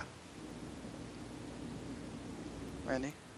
Yeah, I was disappointed because hearing all the injury news with Gurley and Mason and stuff, I was like, oh yeah, I drafted Benny Cunningham in my big money league right at the end of the draft. I was like, yeah, I got a steal. And then I looked at the schedule. I was like, oh, he plays the Seahawks. I'm never going to use him. But no, I have the Seahawks winning this one pretty handily. Yes, it's a division game and stuff, but like I said, I think probably 24-10. All right, fair enough. So let's move on to our 4 o'clock games. New Orleans goes to Arizona. Randy's Super Bowl pick there. Not my Super Bowl pick. Calm down. I have them winning the division and going to the NFC Championship game. Oh, NFC Championship. Okay, close enough. Well, that's still a pretty... I did see quite a few people picking them to Super Bowl. You have to remember, I have the rematch of Super Bowl 1. Oh, that's right. Green Bay and Kansas City. We'll have to see if that happens. I have a better chance of that than Arizona State winning the national championship this year. Probably so. So, either way here. So, who do you think has the better performance? Cardinals defense or the Saints defense? Rob Ryan under fire here with how his defense performed. Supposed to be better this year. Cardinals defense missing a lot of guys, as Brandon had pointed out in our preview. But they're still counted on to be pretty damn good. You got Carson Palmer back on offense, throwing to Fitzgerald and Floyd. And you've got that running game that, that they're going to try to limit. What's his name? The running back now. I can't think of his name. Ellington. Yes, yeah, Ellington. They're going to try to limit Ellington, but I still think he's a pretty good part of the game. And you got the Saints that they've got Mark Ingram, and they've got their monsters at running back too. So, what do you think here? Which defense has the better day? All right, I'm going to take a step back. I'm going to let you guys let the Rob Ryan hate begin. Go ahead. All right, here it goes. No, I think the Saints are going to be okay. Don't get me wrong. I think they're going to be able to be prepared. I mean, this is the first game, of course. You've got a long time to prepare for this game. But I do still see that the Saints defense is struggling. I mean, they have definitely had some hits on it. I don't see them being overly strong. I think they're a very average defense. I'm looking at the Arizona Cardinals. They have lost a lot of great players, but I still see some strengths there. Their cornerback situation is perfectly fine. I think the defensive backfield is going to be okay. I'm not too worried about that. So I'm going to give the Cardinals the edge, but it's not just because of Rob Ryan. Partly, but not all. Listen, I know they've lost a lot of people on defense, but they battled through all of the injuries last year on defense and through Carson Palmer and second and third string quarterbacks and stuff. So as far as the defense goes, they're definitely way more of like a system defense. I mean, not taking away credit from the talent that they had last year that they've now lost, but they definitely are more of that system kind of defense that, just plugging people in and it just seems to work out for them. So maybe they take a small step back, but that step forward that they get with Carson Palmer coming back, hopefully for the whole year, is why I like this team so much. Yes, Rob Ryan has his issues and stuff, and I just don't see it with the Saints defense. So I'm going to go with the Cardinals defense here. As far as the game goes, I do go more towards the Arizona side as well, but I really think this is going to be one of the closer games this week because obviously Drew Brees and Sean Payton want to come out quickly and show that last year's behind them and they want to be a better team and stuff. So I think Arizona probably wins this game. I'll give it like 27-24, like last 2 minutes kind of a deal. But I have a fantasy question for Gary because I have him on way too many teams. Is Josh Hill going to be a star or is he just going to be an average tight end that everyone's overhyping? I'm high on Hill. I guess I can go up the hill and be high on it, huh? No, I mean, I think that he's going to be just fine. I don't worry too much about him. I think, like we talked about Tom Brady making his receivers better, I think that Drew Brees will definitely help this kid. I think that he's going to be okay. Now, is he going to be Graham? No. I don't expect Graham numbers, don't expect any of that, but is he just going to be a blocker? I don't see that either. I think this guy is going to be just fine. I think he'll be just above average because I think Drew Brees is going to use him. Like Drew Brees spreads his offense around. I think you're going to see Hill just get as many passes as Colston probably. So I think Hill's going to be okay. Okay, so a personal question from me. I have him in one of my money leagues. Do I start Josh Hill or do I go Austin Severian Jenkins from Tampa Bay? Oh, I can't make up my mind. Oh, that's a great question, and I think for me personally, they are to me they're on the same boat. I think if put money on it, serious man, because both these guys are right there along with each other. I may go with Hill because I feel like that the secondary of the Arizona Cardinals is going to force them to go with Hill. So I'll go with that. I think Seferius Jenkins is going to be right there with him, though. Don't expect the numbers to be very much different. Cool. Thank you. Yeah. Rob Ryan. This guy, his blitz-heavy whatever scheme works. Sometimes it might work with Carson Palmer because he really can't move around. So perhaps his idea will work in this game. I think they're pretty even as far as, having certain playmakers in certain places. But I really like the secondary for the Cardinals more. So I'm going to say the Cardinals defense on that. And I think as far as a prediction for the game itself, I think Carson, it's going to be a shootout game again here. I think definitely what Randy said, that Drew Brees is going to prove all these haters that are saying, he's winding down, all this stuff. He's going to be able to prove that no matter who he has out there, with Colston and Cooks and whatever, that he's going to go and and just do what he always does, throw touchdowns. And now that he definitely can, it can be much more balanced with, I think Ingram has come into his own more, and I think they have other places in that running game that they're going to be able to balance each other out. So, I think because Arizona's at home, I think I had Arizona winning this game.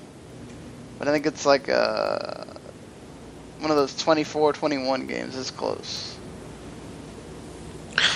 Ooh, that's, 24-21 is a pretty good number. I think you're right, Sean. I think it's going to be closer than we expect. I'm looking for I'm even going to go this close. I'm going to go 24-23 Cardinals. I think they're going to find a way to eke out this win, despite the fact that the Saints are going to do their best to keep the offense going. And I'm going to renege Randy. I'm going Safarius Jenkins. I just saw the Tennessee's playing Tampa Bay. I don't trust that defense. So I think Jenkins. That part? Yeah, I did. I honestly forgot who they played. And so I think Jenkins, I just can't imagine him having a worse day. The Cardinals make me nervous. I think their safeties are just fine, and they may keep on Hill. All right, I'll switch it back. Switch it back right now.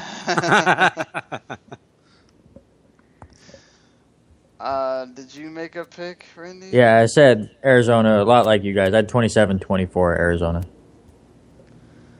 All right, so moving on to Detroit visiting San Diego. Certainly a game that also could be about airing the ball out, but I'm going to focus more on the two runners in this game. Who's going to have the better career, Amir Abdullah or Melvin Gordon? Ooh. What a tough choice. I'll be honest. I'm going to have to go ahead and go. Well, man, it is tough. Gordon, to me personally, is going to be a pretty decent running back. I mean, his limit is yet to be unknown. He could be very, very good. My thing with Abdullah is we know he's a ticking time bomb. We know his knee situation, and I have fear that he may not even make it through this season. So I think I'm going to go Gordon. I'm going to go the other way. I think Abdullah, even with his issues, I think he at least in the front part, he's going to be able to provide more for that team. I think Joique Bell's sitting there on that teetering line, whether he's really going to be able to help them much more. And outside of goal line situations, whatever, I think Abdullah's really going to be that running back for the future for them. Melvin Gordon certainly is going to be there for San Diego, but I mean, can he get that indecisiveness out of him? Can he really get it together in his head and just hit that hole and run like we've seen him do in college? I think Abdullah is more pro ready right now, but I just think Abdullah might wind up being better. I agree in the short term. In the long term, of which I was thinking more along the lines of my prediction, is what I fear. I think in the short term, you're correct. This kid blew people away in preseason. I think in the short term, he'll be a lot better than Gordon. But in the long run, I think that you're going to see Abdullah retire a lot earlier. Yeah, I think if you would have asked me this a couple months ago, I would have said Gordon hands down, but Sean's kind of hit it right on the head where his indecisiveness has kind of worried me a little bit. It's kind of like, playing in college and he's been able to run over all these people and all of a sudden, he tries to hit a hole and gets drilled and goes, oh, these guys are like twice as big and I don't know if I want to hit this hole right now. And he's like trying to find different things instead of just saying, I'm hitting this hole. I don't care who's in front of me. And if he can get back into that mindset and saying, I don't care. This is my hole. I'm going through it. If you want to tackle me, you're going to get hurt. If he can get back into that mindset, I think Gordon has a better career. But I think Abdullah is just so much fun to watch. And I think as far as just this game goes, I think he has a better game. But I would like to see Gordon get over some of those mental hurdles and have a better career. So I'll say Gordon, but if he can get over some of his issues. Yeah, so, going on to the game itself, I think, definitely these two match up really well. We have two defenses that are obviously improving. They're good. They're not great. I think the Lions missing Sue's going to be a big deal. They definitely have a good secondary, so does San Diego.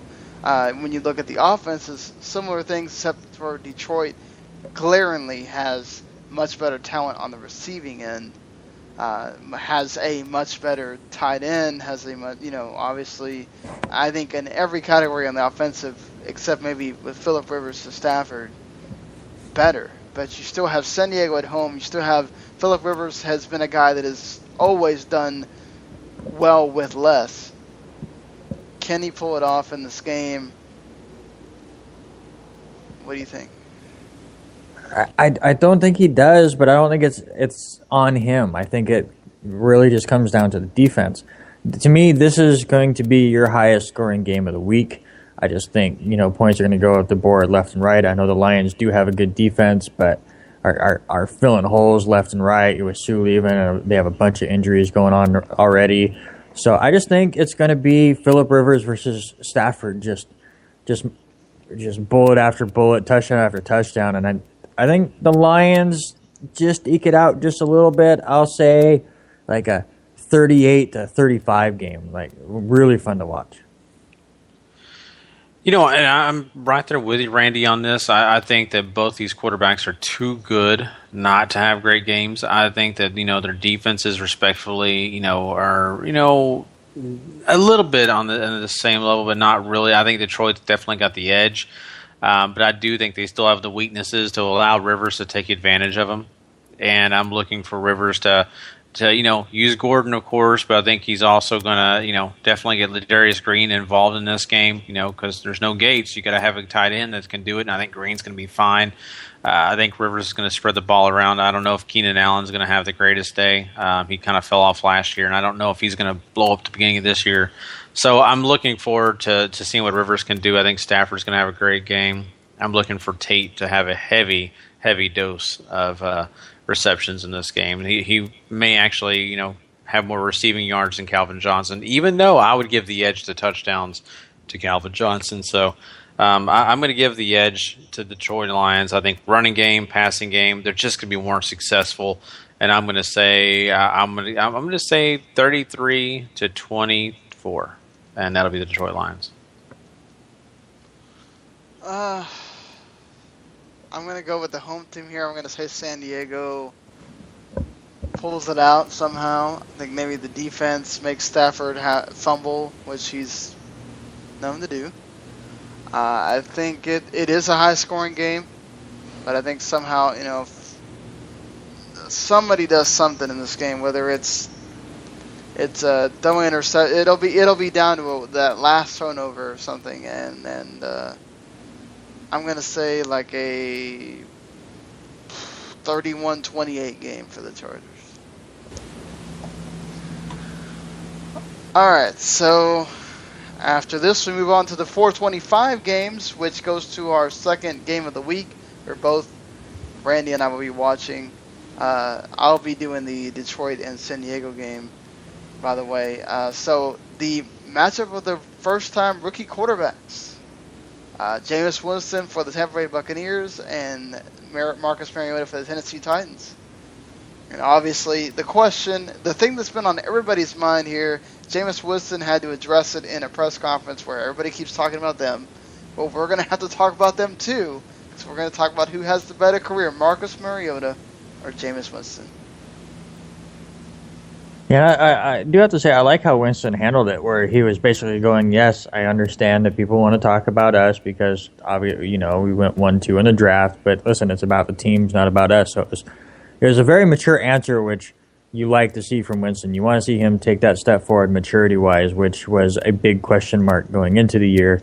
But to answer the question, as far as career goes, I like Mariota a little bit better. I just think he's more polished. He has his head wrapped around the game a bit more. I think Winston has more of the pure athletic skills that maybe Mariota doesn't quite have. But as far as going through the targets and going through his reads, I think Mariota can do that just a little bit better. On top of, honestly, it just might be a better franchise, which is going to help him out as well. So I think Mariota has the better career. But as far as the game goes, I think Winston has the better game. And I see Tampa Bay winning this game, but But it's going to be a good game. What do you think, Gary? I'm in agreement with you on this. I think Mariota is going to be the long-term guy here. I think that he's going to have a lot of success just because he has such a great mind for the game. I think he is a guy that can stand back there and make quick decisions. I look at Winston as being a guy that's quick on his feet, but making those decisions on his feet, that's going to be a different story. I mean, I can see him having the escapability and being able to do a few other things, like maybe both, bash at the line if he needs to get a first down. But besides that, I mean, the athleticism may not win out on this one. So Mariota definitely would be my pick long term, just because of how football smart he is. But you know what? I'm looking at this game, and it's really tricky for me to choose. But I am going to go with Tampa Bay in this game.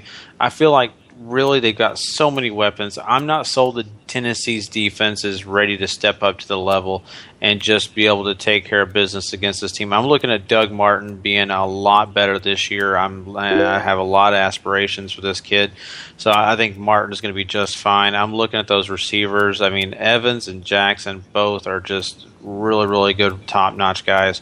And if Winston can stay upright and Tennessee doesn't get to him, trust me, he is going to use those guys all day long. Of course, tight end is right. Severius Jenkins is going to do okay too, because I just don't know if they're going to be able to handle all that really this whole Tampa Bay offense has to offer. I'm going to agree with you on Tampa Bay. I've got them as well. The only problem I see is that, Tampa Bay still has a terrible offensive line. But the reason I give it to Jameis Winston is because he has receivers that you can count on. He has a running back that if Doug Martin can come back to the form that we saw, not a year ago, but a year before that, he can certainly help out Jameis Winston a lot more. The defense, I think, is kind of even on both sides. So even though Marcus Mariota may be the better talent, and it's not totally out of the realm of possibility that Tennessee actually pulls it out here, I'm going to say Tampa Bay. I'm going to say like a 14-10 game or something. Andy? Yeah, I'd go a little higher scoring than that. Probably, I'm going to say 24-17, Tampa Bay. I say 17-14, Tampa Bay with, I think Evans is going to have the bigger game here.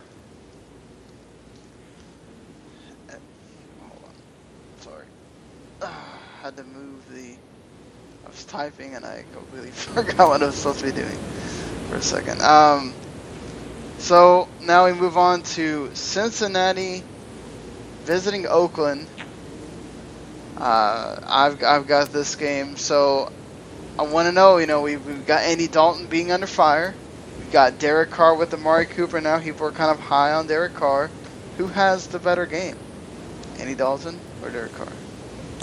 I think Andy Dalton stays under fire here because Derek Carr is going to outperform him. I think Derek Carr, opening game at home, second season, I think he's going to show something. We talked about this in the preview, whether you're a fan of Derek Carr or not. I'm definitely in the side of being a fan of him, and I think he goes out and throws 2-3 touchdowns and controls this game, and Oakland upsets Cincinnati. I don't even remember my choice originally, and I need to pull up my picks here. I've been going off my memory. But, this is a game that I could definitely see being closer, and I also see a lot of success, kind of like what Randy just told you.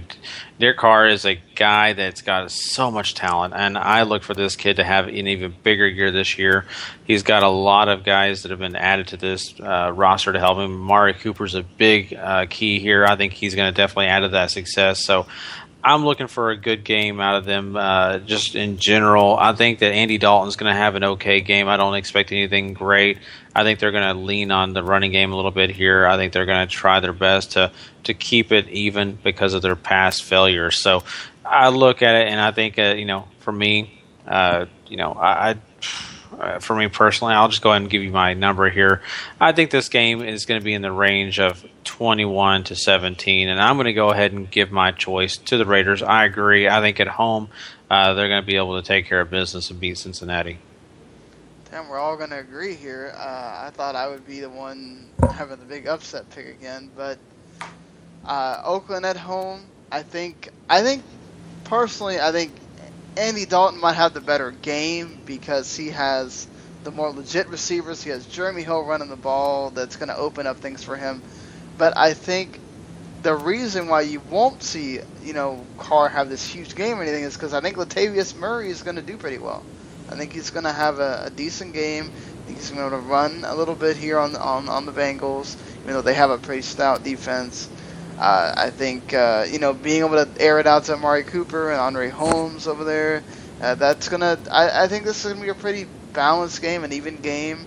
Oakland's defense is there, but when Charles Woodson is still making plays at his age, I mean, you can't totally hate on that. I think, like I said, the Bengals got weapons. Even Mohamed Sanu, I think, could have a decent game as well. But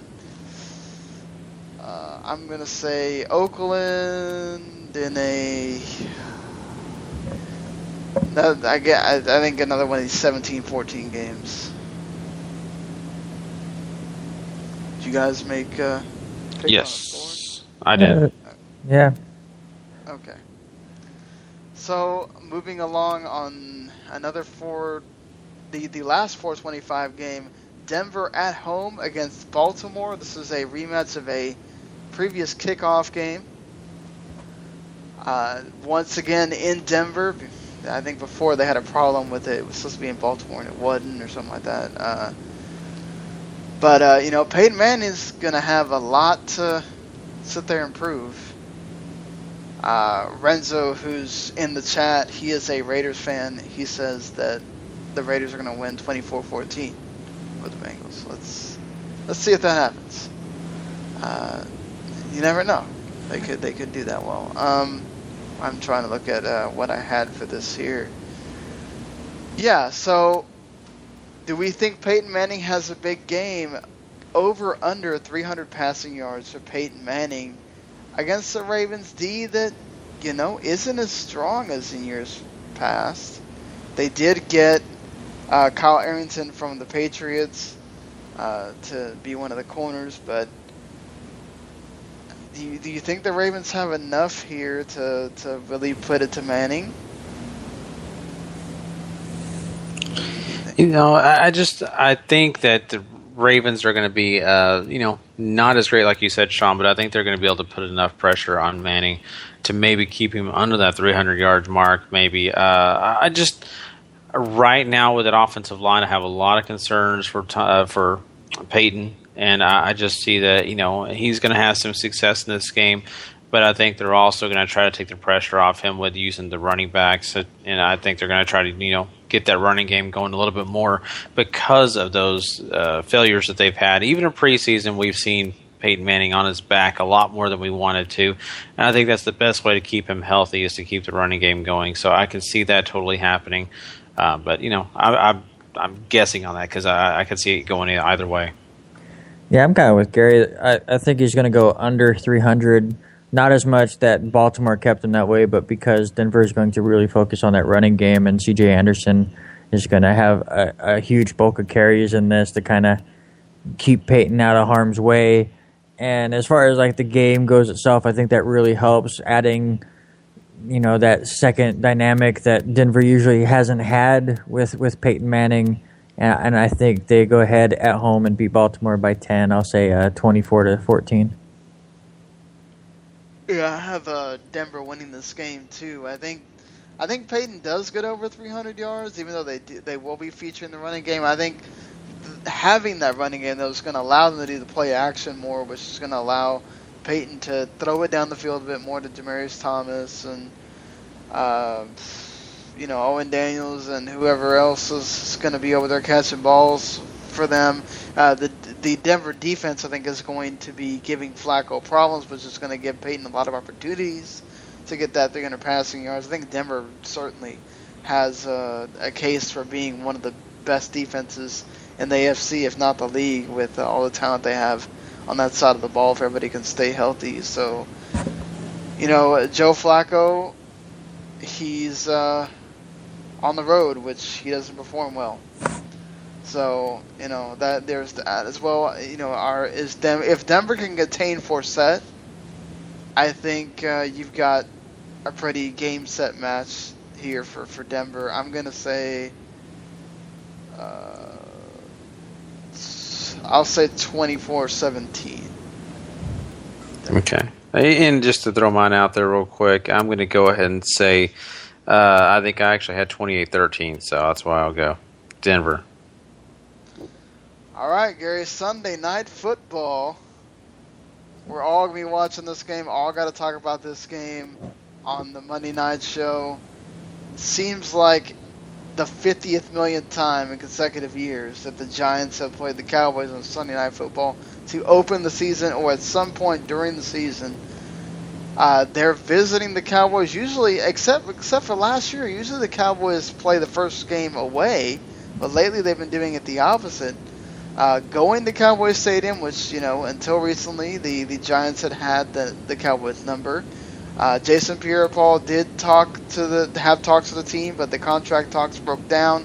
They're not expecting Pierre-Paul to be back for the first month, so he's not around. But Eli Manning is expected to sign a new 4-year, $84 million extension with $65 million in guarantees, making him one of the highest paid QBs in all the league at 34 years of age.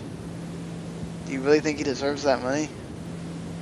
You know what? The guy deserves the money because he's won championships. Let's just be honest. The guy, has continuously helped that offense. He's not had any failures besides the fact that, the problems he's had has been, throwing a little bit more interceptions than he should have at times.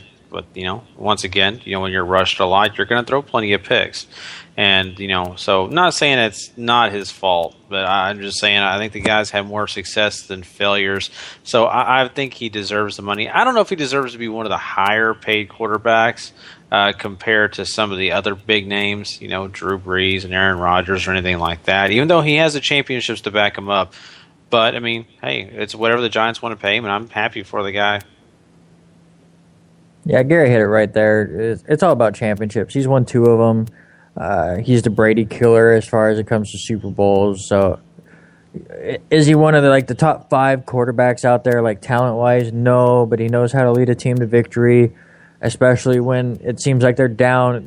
Both times they won the Super Bowl, it seemed like it was not the best of teams, and he was able to lead them on a late season run and rally them to victory and stuff, which is weird because when you look at Eli, he just seems so quiet and reserved, but it just seems like the team has the respect for him and he can rally him that way. So yeah, he definitely deserves the money. Yeah, he deserves the money for the reasons that y'all said. I just wanted to see what everybody's opinion was.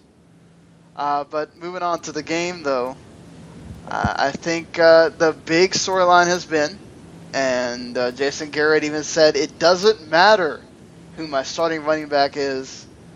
It allows us to be versatile, this running back by committee thing. They added Christine Michael, which now has them with 4 different running backs that they could throw at people at a time here. With that being the concern, what do you think, Gary? Cowboys running game gets 2 touchdowns and a 100-yard rusher.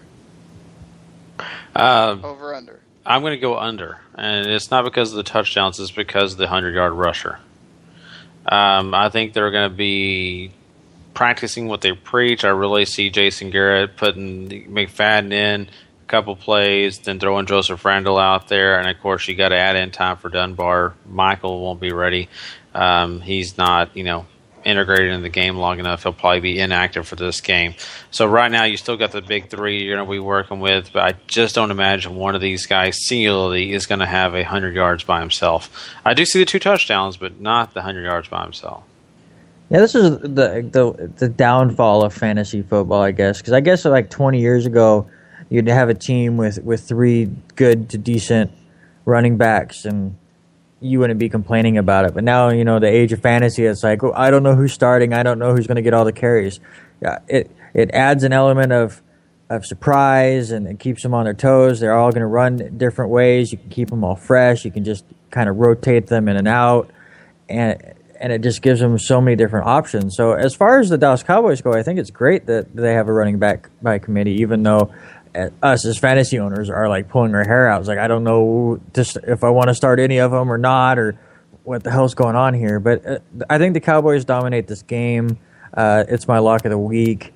Yes, it's a division game, but the Cowboys own the Giants when it comes to week 1, especially lately. So I think Dallas continues their dominance over the Giants, and I'll say 31-13. Jeez. Wow. Man, we've blown them out before, but I don't know about all that. Well, I mean, with no Victor Cruz, it's all about Odell Beckham.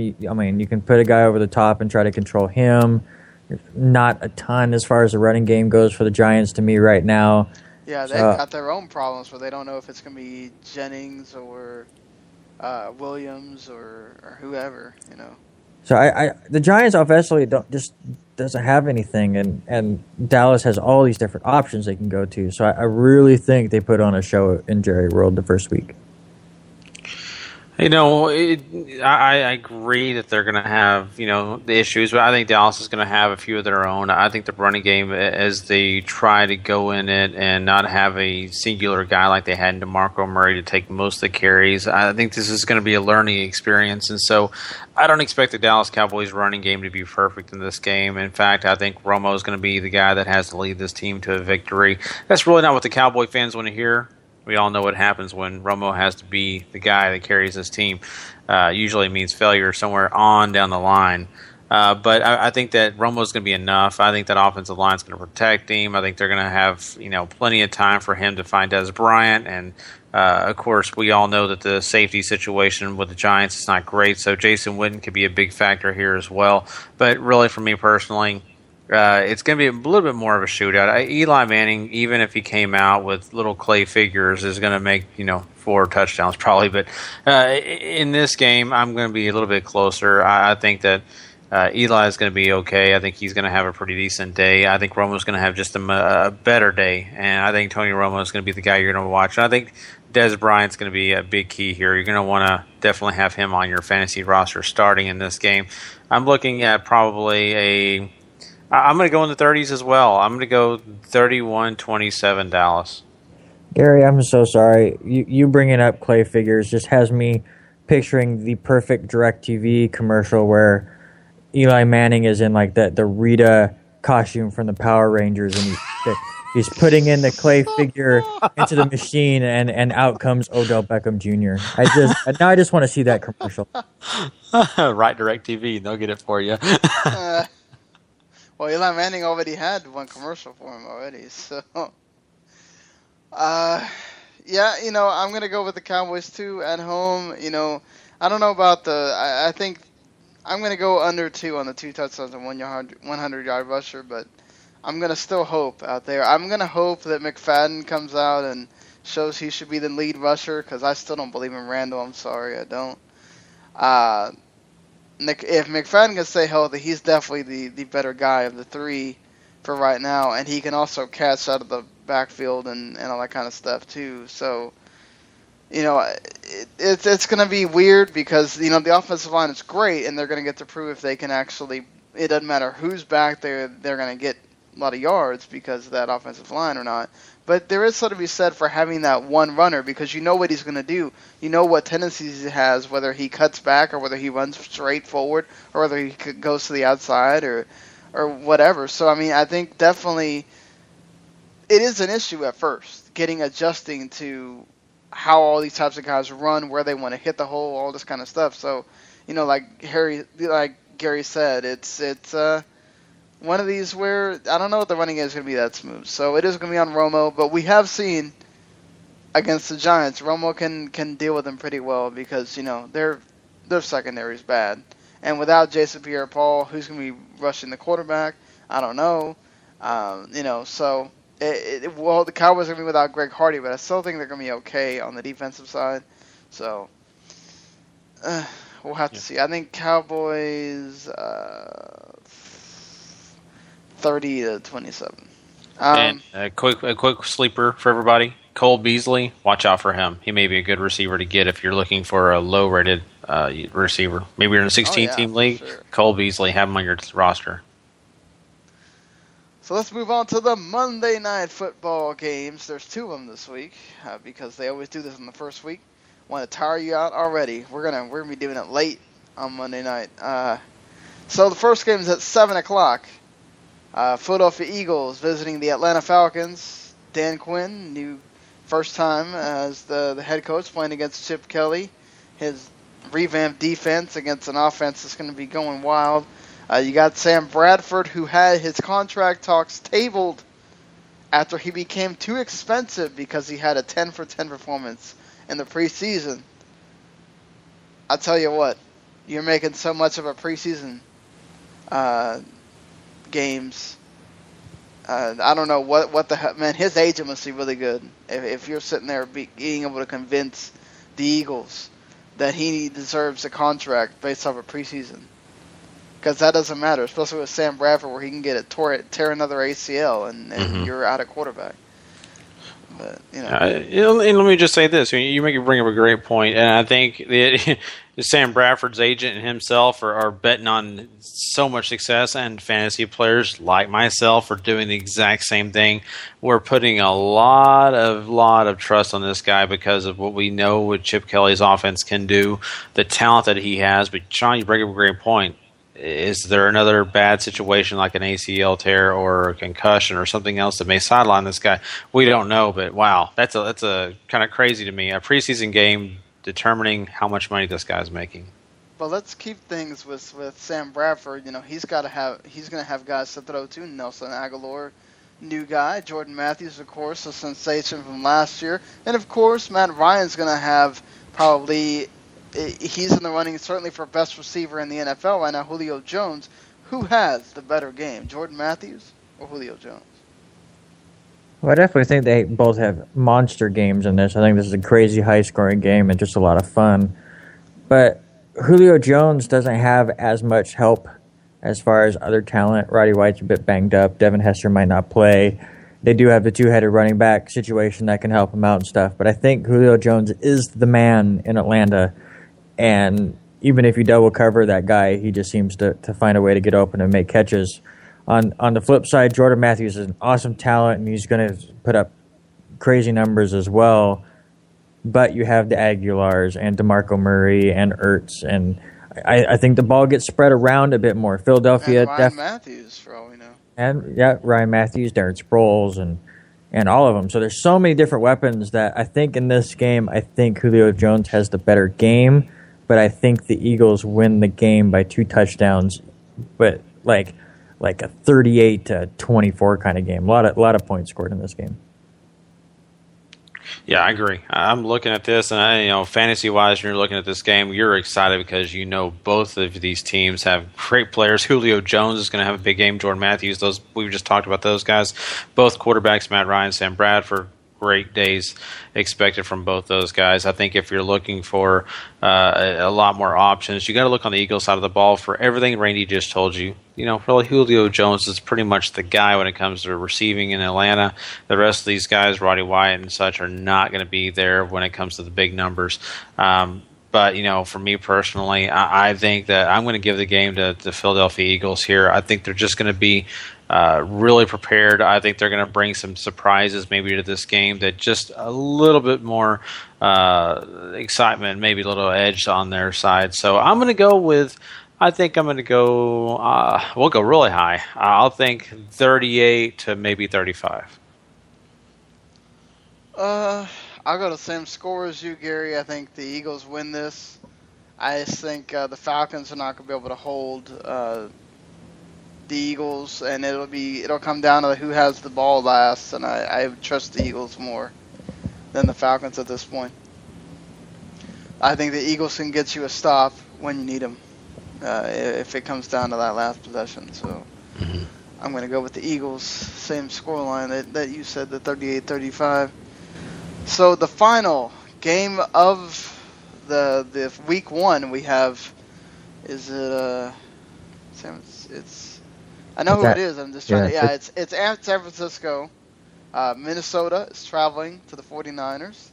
We know all the issues on defense for San Francisco, all the people they're missing. They still got Namora Bowman, still got some of the better secondary players. Minnesota just lost their second offensive lineman. He went to the IR with designated to return, John Sullivan. So now they're out their center and load hold as well. So that's 2 offensive linemen that they're out. But we still got the issues with, Kaepernick's got, they got Anquan Bolden and Torrey Smith to throw to, but you have to wonder what that defense is going to be able to do. Carlos Hyde stepped up last year. But the big question, obviously, is Adrian Peterson going to be able to be himself? And is Teddy Bridgewater going to be able to have that second season that a lot of people are hoping he does? That, people are sitting there going, hey, what's going on with Teddy Bridgewater? Is he going to be the guy? So, that being said, because of the 49ers' problems and all of that on defense, what do you think? Over under, Teddy Bridgewater and Adrian Peterson each had 2 touchdowns. Well, I think for the issues that you just mentioned for the 49ers and the fact that I just want to see a bunch of points scored on Monday night and have a good time, I'm going to say over. I'm going to say they cheat the system a little bit and we get a Teddy Bridgewater dump-off pass to Adrian Peterson and they each get one there.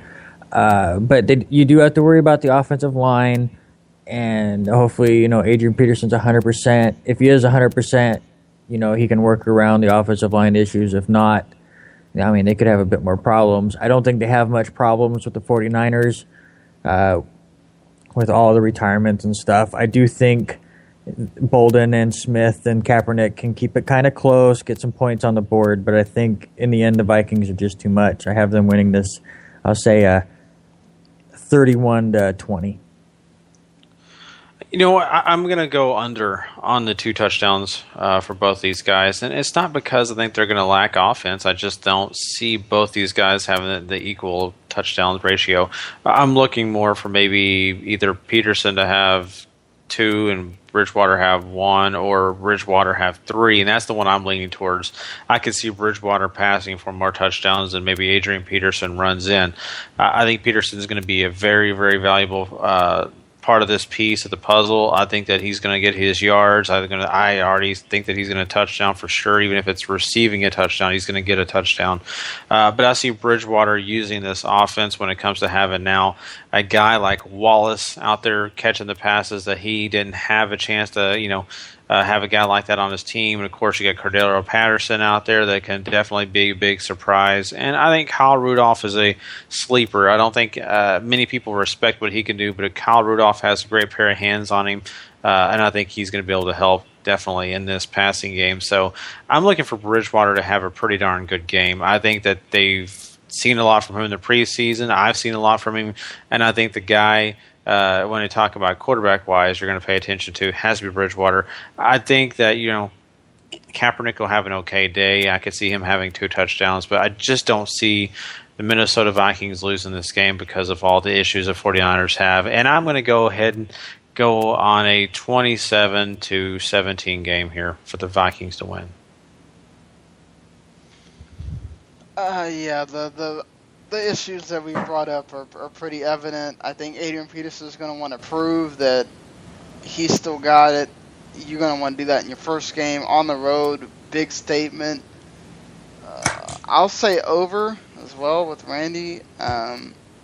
Exactly for that reason. I think he'll get a little shovel pass and Adrian Peterson will run it in.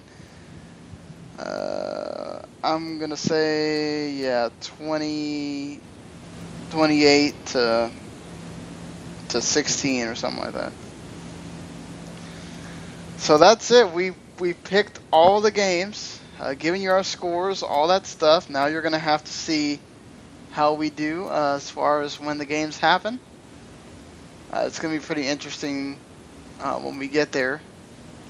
I'm just happy that we're going to be watching some damn games that matter. And so it'll be a full slate, and we'll have plenty of talk about everything. So, Randy, I'm going to hand it off to you now to do our college football Week 2 picks. But first, we got to do a little a recap of how we did in week 1 as far as our pick'ems and everything. Yeah, week 1 went really good. And listen, if you're listening to this and want to join this group, you search W2M and F2F group is what we're under, and you can join us. We only have 13 of us in there, but we always want the competition. But the 13 of us... The password is wrestling. Oh, there you go. And the 13 of us actually did really good. 9 of the 13 of us actually beat the site average on ESPN. It would have been 10, but Sean, you nailed it right on the money. But so you had Paul. Paul had 42 points and it was in 3rd place. I'm sitting there at 46 points, and I'm actually 807th out of all of ESPN. But outdone by our own Gary over here with 48 points, and he's actually ranked 348th out of like 250,000 people that are in the site. So I do have to say our group has done pretty well, and we actually rank in the top 1,000 as a group on that site. So we all know our college football pretty well so far. So, Gary, congratulations again. Oh, thank you. Yeah. I'm not going to say it's all knowledge, but, paying attention and trying my best eventually got me somewhere, it looks like. And I'm hoping that I keep on this pace. I get a little nervous when I have success in these kind of things because it's very, very selective, Yeah. So.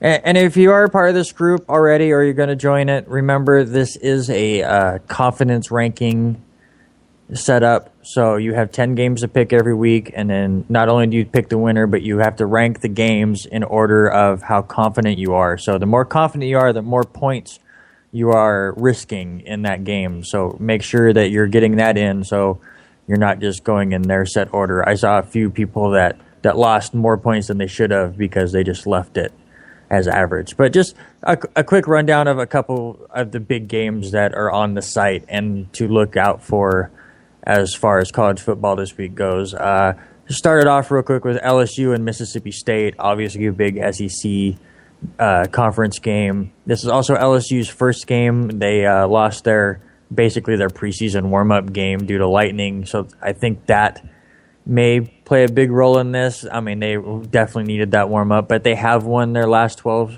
openers. But I kind of I haven't made my picks yet on these, but I'm kind of leaning more towards Mississippi State. Dak Prescott's going to be a huge component in this game, and Mississippi State ran all over him last year, and I kind of expect the same. And with LSU not really getting that warm-up game, it's going to be tough on them. Another one is the Oklahoma Sooners and Tennessee Volunteers matchup. Oklahoma. We got to make picks for these things. Oh, are we doing? All right, go ahead. To me, I'm leaning Mississippi State. I don't know how you feel, Gary. I don't even remember. I hate to say one thing. I've already made my picks. I have to look at my list again, though. But you bring out some good points. I know that. I think Fournette's going to do enough, and Brandon Harris is going to keep showing why people are having faith in him. Not that Dak Prescott's going to do bad or anything, but, Yeah, I think right now my pick is LSU, so we'll stick with that. Okay. Next game, we have Oklahoma and Tennessee. Oklahoma last year really kind of fell apart against the top 25. They lost their last 4 games against those kind of opponents and getting blown out, really. To me, it really kind of comes down to the passing game. Tennessee gave up over 400 yards to Bowling Green last week, while Oklahoma threw 400 themselves. I do like Oklahoma on the road here. I don't know how you guys feel, but I think that they can turn things around from what they did last year and get the big road victory. I got the SEC team at home here. I got Tennessee. If they really want to prove that they're going to be something in that East, they've got to beat Oklahoma here, and I think they do it. Yeah, I'm with Sean on this. I think Tennessee pulls out this game. I just feel like Oklahoma is an okay team, but I just think that Tennessee is going to be better. All right, our next game, a little bit smaller schools here. You have Boise State and BYU. Interesting to me because BYU did lose their quarterback last week, but Tanner Magnum did lead them on the game-winning drive and got the crazy Hail Mary to beat Nebraska. Boise State's coming off their, I'm sure, very emotional win where they, beat Patterson, who is now the head coach of Washington, so beat their former coach. And to me, listen, if Boise State goes out there and just thumps BYU, which I don't think they're going to thump them, I do have Boise State winning this game. But if they go out and just stump them, be watching for Boise State the rest of the year as one of those possible playoff spoiler teams, because they'll probably run the table and probably dominate every team they play from here on out. I would agree with that. I think not that their first QB was really good, obviously. Yeah, I tweeted about him, and then I got him hurt, so I apologize. And then, Tanner Magnum's not bad or anything, but I think Boise State's the better team all around. They're going to win this game. Yeah, I'm right there with you. And this is a home game, correct? No, it's at BYU. Is it BYU? I still don't care. It's Boise. Yeah. And the main matchup of the week, the main event, if you will, the Oregon Ducks and the Michigan State Spartans, your first top 10 matchup of the season. And it's weird to me looking up some of the stuff. Oregon is actually an underdog for the first time since 2011. And it's because of their performance against Eastern Washington. I mean, when you go up against a Division II team and you give up 42 points and 549 yards, even to a team like Eastern Washington, who I did tell you guys last week is all offense and nothing else, you have to be a bit worried, especially when you're going up against a team like Michigan State, who does have Connor Cook, who is an awesome quarterback, on top of one of the best defenses in the country. So I actually like the Spartans to get the revenge from their loss last year and beat Oregon. I'm going to go with that too. I think Michigan State at home, just too much of the trenches and all that stuff for Oregon to deal with. You got the still kind of inexperienced quarterback for Oregon. I think he's going to make some mistakes here, and Michigan State wins. Yeah, I'm with you guys too. I think that Oregon, has definitely a few things that they still need to work out, and so that's going to leave definitely Michigan State the opportunity to win. Yeah, so we got a few more games on this pick'em that we got to fly through here. All right, so I'll just throw these real quick. I just want an answer. We don't need stuff. Army in Connecticut. I believe I have Army. I have Connecticut. I have Connecticut. See, this sucks. I don't have the stuff open. I don't even know what I picked, but we'll see. Oregon State and Michigan. I think Michigan comes back after last week's loss and gets a win here. I don't see how Jim Harbaugh goes home and loses, even though Oregon State's not a, bogey team. I mean, they are a bogey team. They're a team that beats big-time schools all the time. But going on the road, that's no joke. Michigan. Then we have Minnesota and Colorado State. I liked how Minnesota looked last week. I have them winning here. Same here, Minnesota. I have, I have Minnesota. Okay, we also have on this, we have Notre Dame at Virginia. Definitely have Notre Dame here. Same here, Notre Dame. Yeah. Let's skip this one for a second because it's too funny. But how about Iowa and Iowa State? Who wins the battle of the Iowa? I'm going Iowa State just because. I'm going Iowa. And just because it's funny and it's around me, Washington State or Rutgers? Rutgers. I'm going to go Washington State here.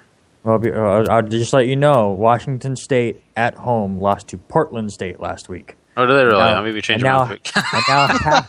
and now have to go to Rutgers. It just the amount of fun I've had with Washington State fans at the place that I work has been a lot of fun. So why they put this on there, I don't know. But just watch. Washington State's going to go out and just blow them out. But yeah, I'll take Rutgers. Now that I switched my pick, they will. Yeah. Yeah, I think we covered them all now. So. Yep, those are your 10 games on the ESPN Pick'em. And I'm sure out of the 10 picks that I gave, I'm sure 8 of them will be different by the time I actually put them in. Does Texas play a game this week? I didn't see them playing. Are they off? Oh, I'm not sure. Arkansas is going to beat Toledo, no problem. So I don't have to really go through that. But I didn't hear anybody talk about Texas playing. Did they? Are they playing somebody? But whatever. I was gonna Texas plays Rice. Rice sometimes gives them problems, but I don't know. What do you think, Gary? Texas plays Rice. Rice is definitely a team that always gives them a little bit more trouble, but I think I'm still going to give it to Texas, even though Rice is going to be difficult. All right, so that does it for everything. That does it for this show. I went a little longer than I intended it to be. It was supposed to be not close to 3 hours, but it's the first time doing this thing with the new format and everything. I think we'll have a lot less news to talk about, so it won't be us talking about silly. We didn't even get to the stuff I guess we'll just hit on Sunday with the NBA changing their seating and basically nullifying the divisions. Keep forgetting junk. We'll talk about it on Sunday instead. But either way, I think hopefully all of you have enjoyed us really breaking down the games and everything. We would hope that you get to show us some love by rating and reviewing on iTunes and Stitcher. You can find the podcast on any kind of podcast you can think of. Just go search Futbol to Futbol, and you rate and review, or you subscribe, which is the best way to help us out. You subscribe to that podcast so you don't miss anything that we put out here. And I'll even do you one better. Gary and I do a wrestling podcast, Rest of the Max, that I'm sure there's a lot of you that there's a crossover between the two shows. And, I do a video game podcast called Cooperative Multiplayer Live. If you want to have all those podcasts in one network, you can do that through iTunes and a new kind of app that's only on Android called Satchel Media Player. Right now, I have to do it on the rest of them one by one here. It's kind of a fast process or slow process that I'm going through. But you can get all three podcasts in one network, never miss a thing that Gary and I put out. And, Randy has his own podcast that he'll be able to talk about in a second. But we also have a WTM Network page that, all you have to do is hit the like button. And you can get, anytime we go live, you can find out. And you can go follow the link and just hit it, and you'll listen to us live. If you're just not doing anything that night or whatever, and you want to chime in on the chat like Renzo did or call like Brandon did, that's a great thing you can do. So, like I said, help us out. Subscribe, rate, and review. Go like that WTM Network page on Facebook.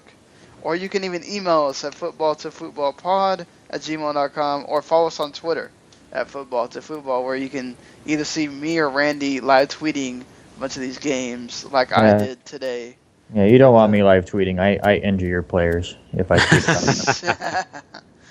So give a shout out for your games podcast really quick. Yeah, if you're into older games or just indie games in general, definitely check out the Backlog Busting project at backlogbusting.com, or also at 411mania.com. We basically, me and my buddy Wes, will go through and play some of these games that have just slipped into our backlogs, which, if you're a gamer, you understand exactly that issue. As far as article goes, it just came out today. I did the top 10 Super Nintendo games that I've actually completed, which made me sad when I realized I had not completed as many as I had thought. Games like NBA Jam and Tecmo Super Bowl and Super Mario Kart kind of hindered my ability to finish games as a kid. So I would definitely check out that. And also on Tuesday, we'll be coming out with a new episode where we both talk about a game called Remember Me, which I am about halfway through, and it has confused the holy hell out of me.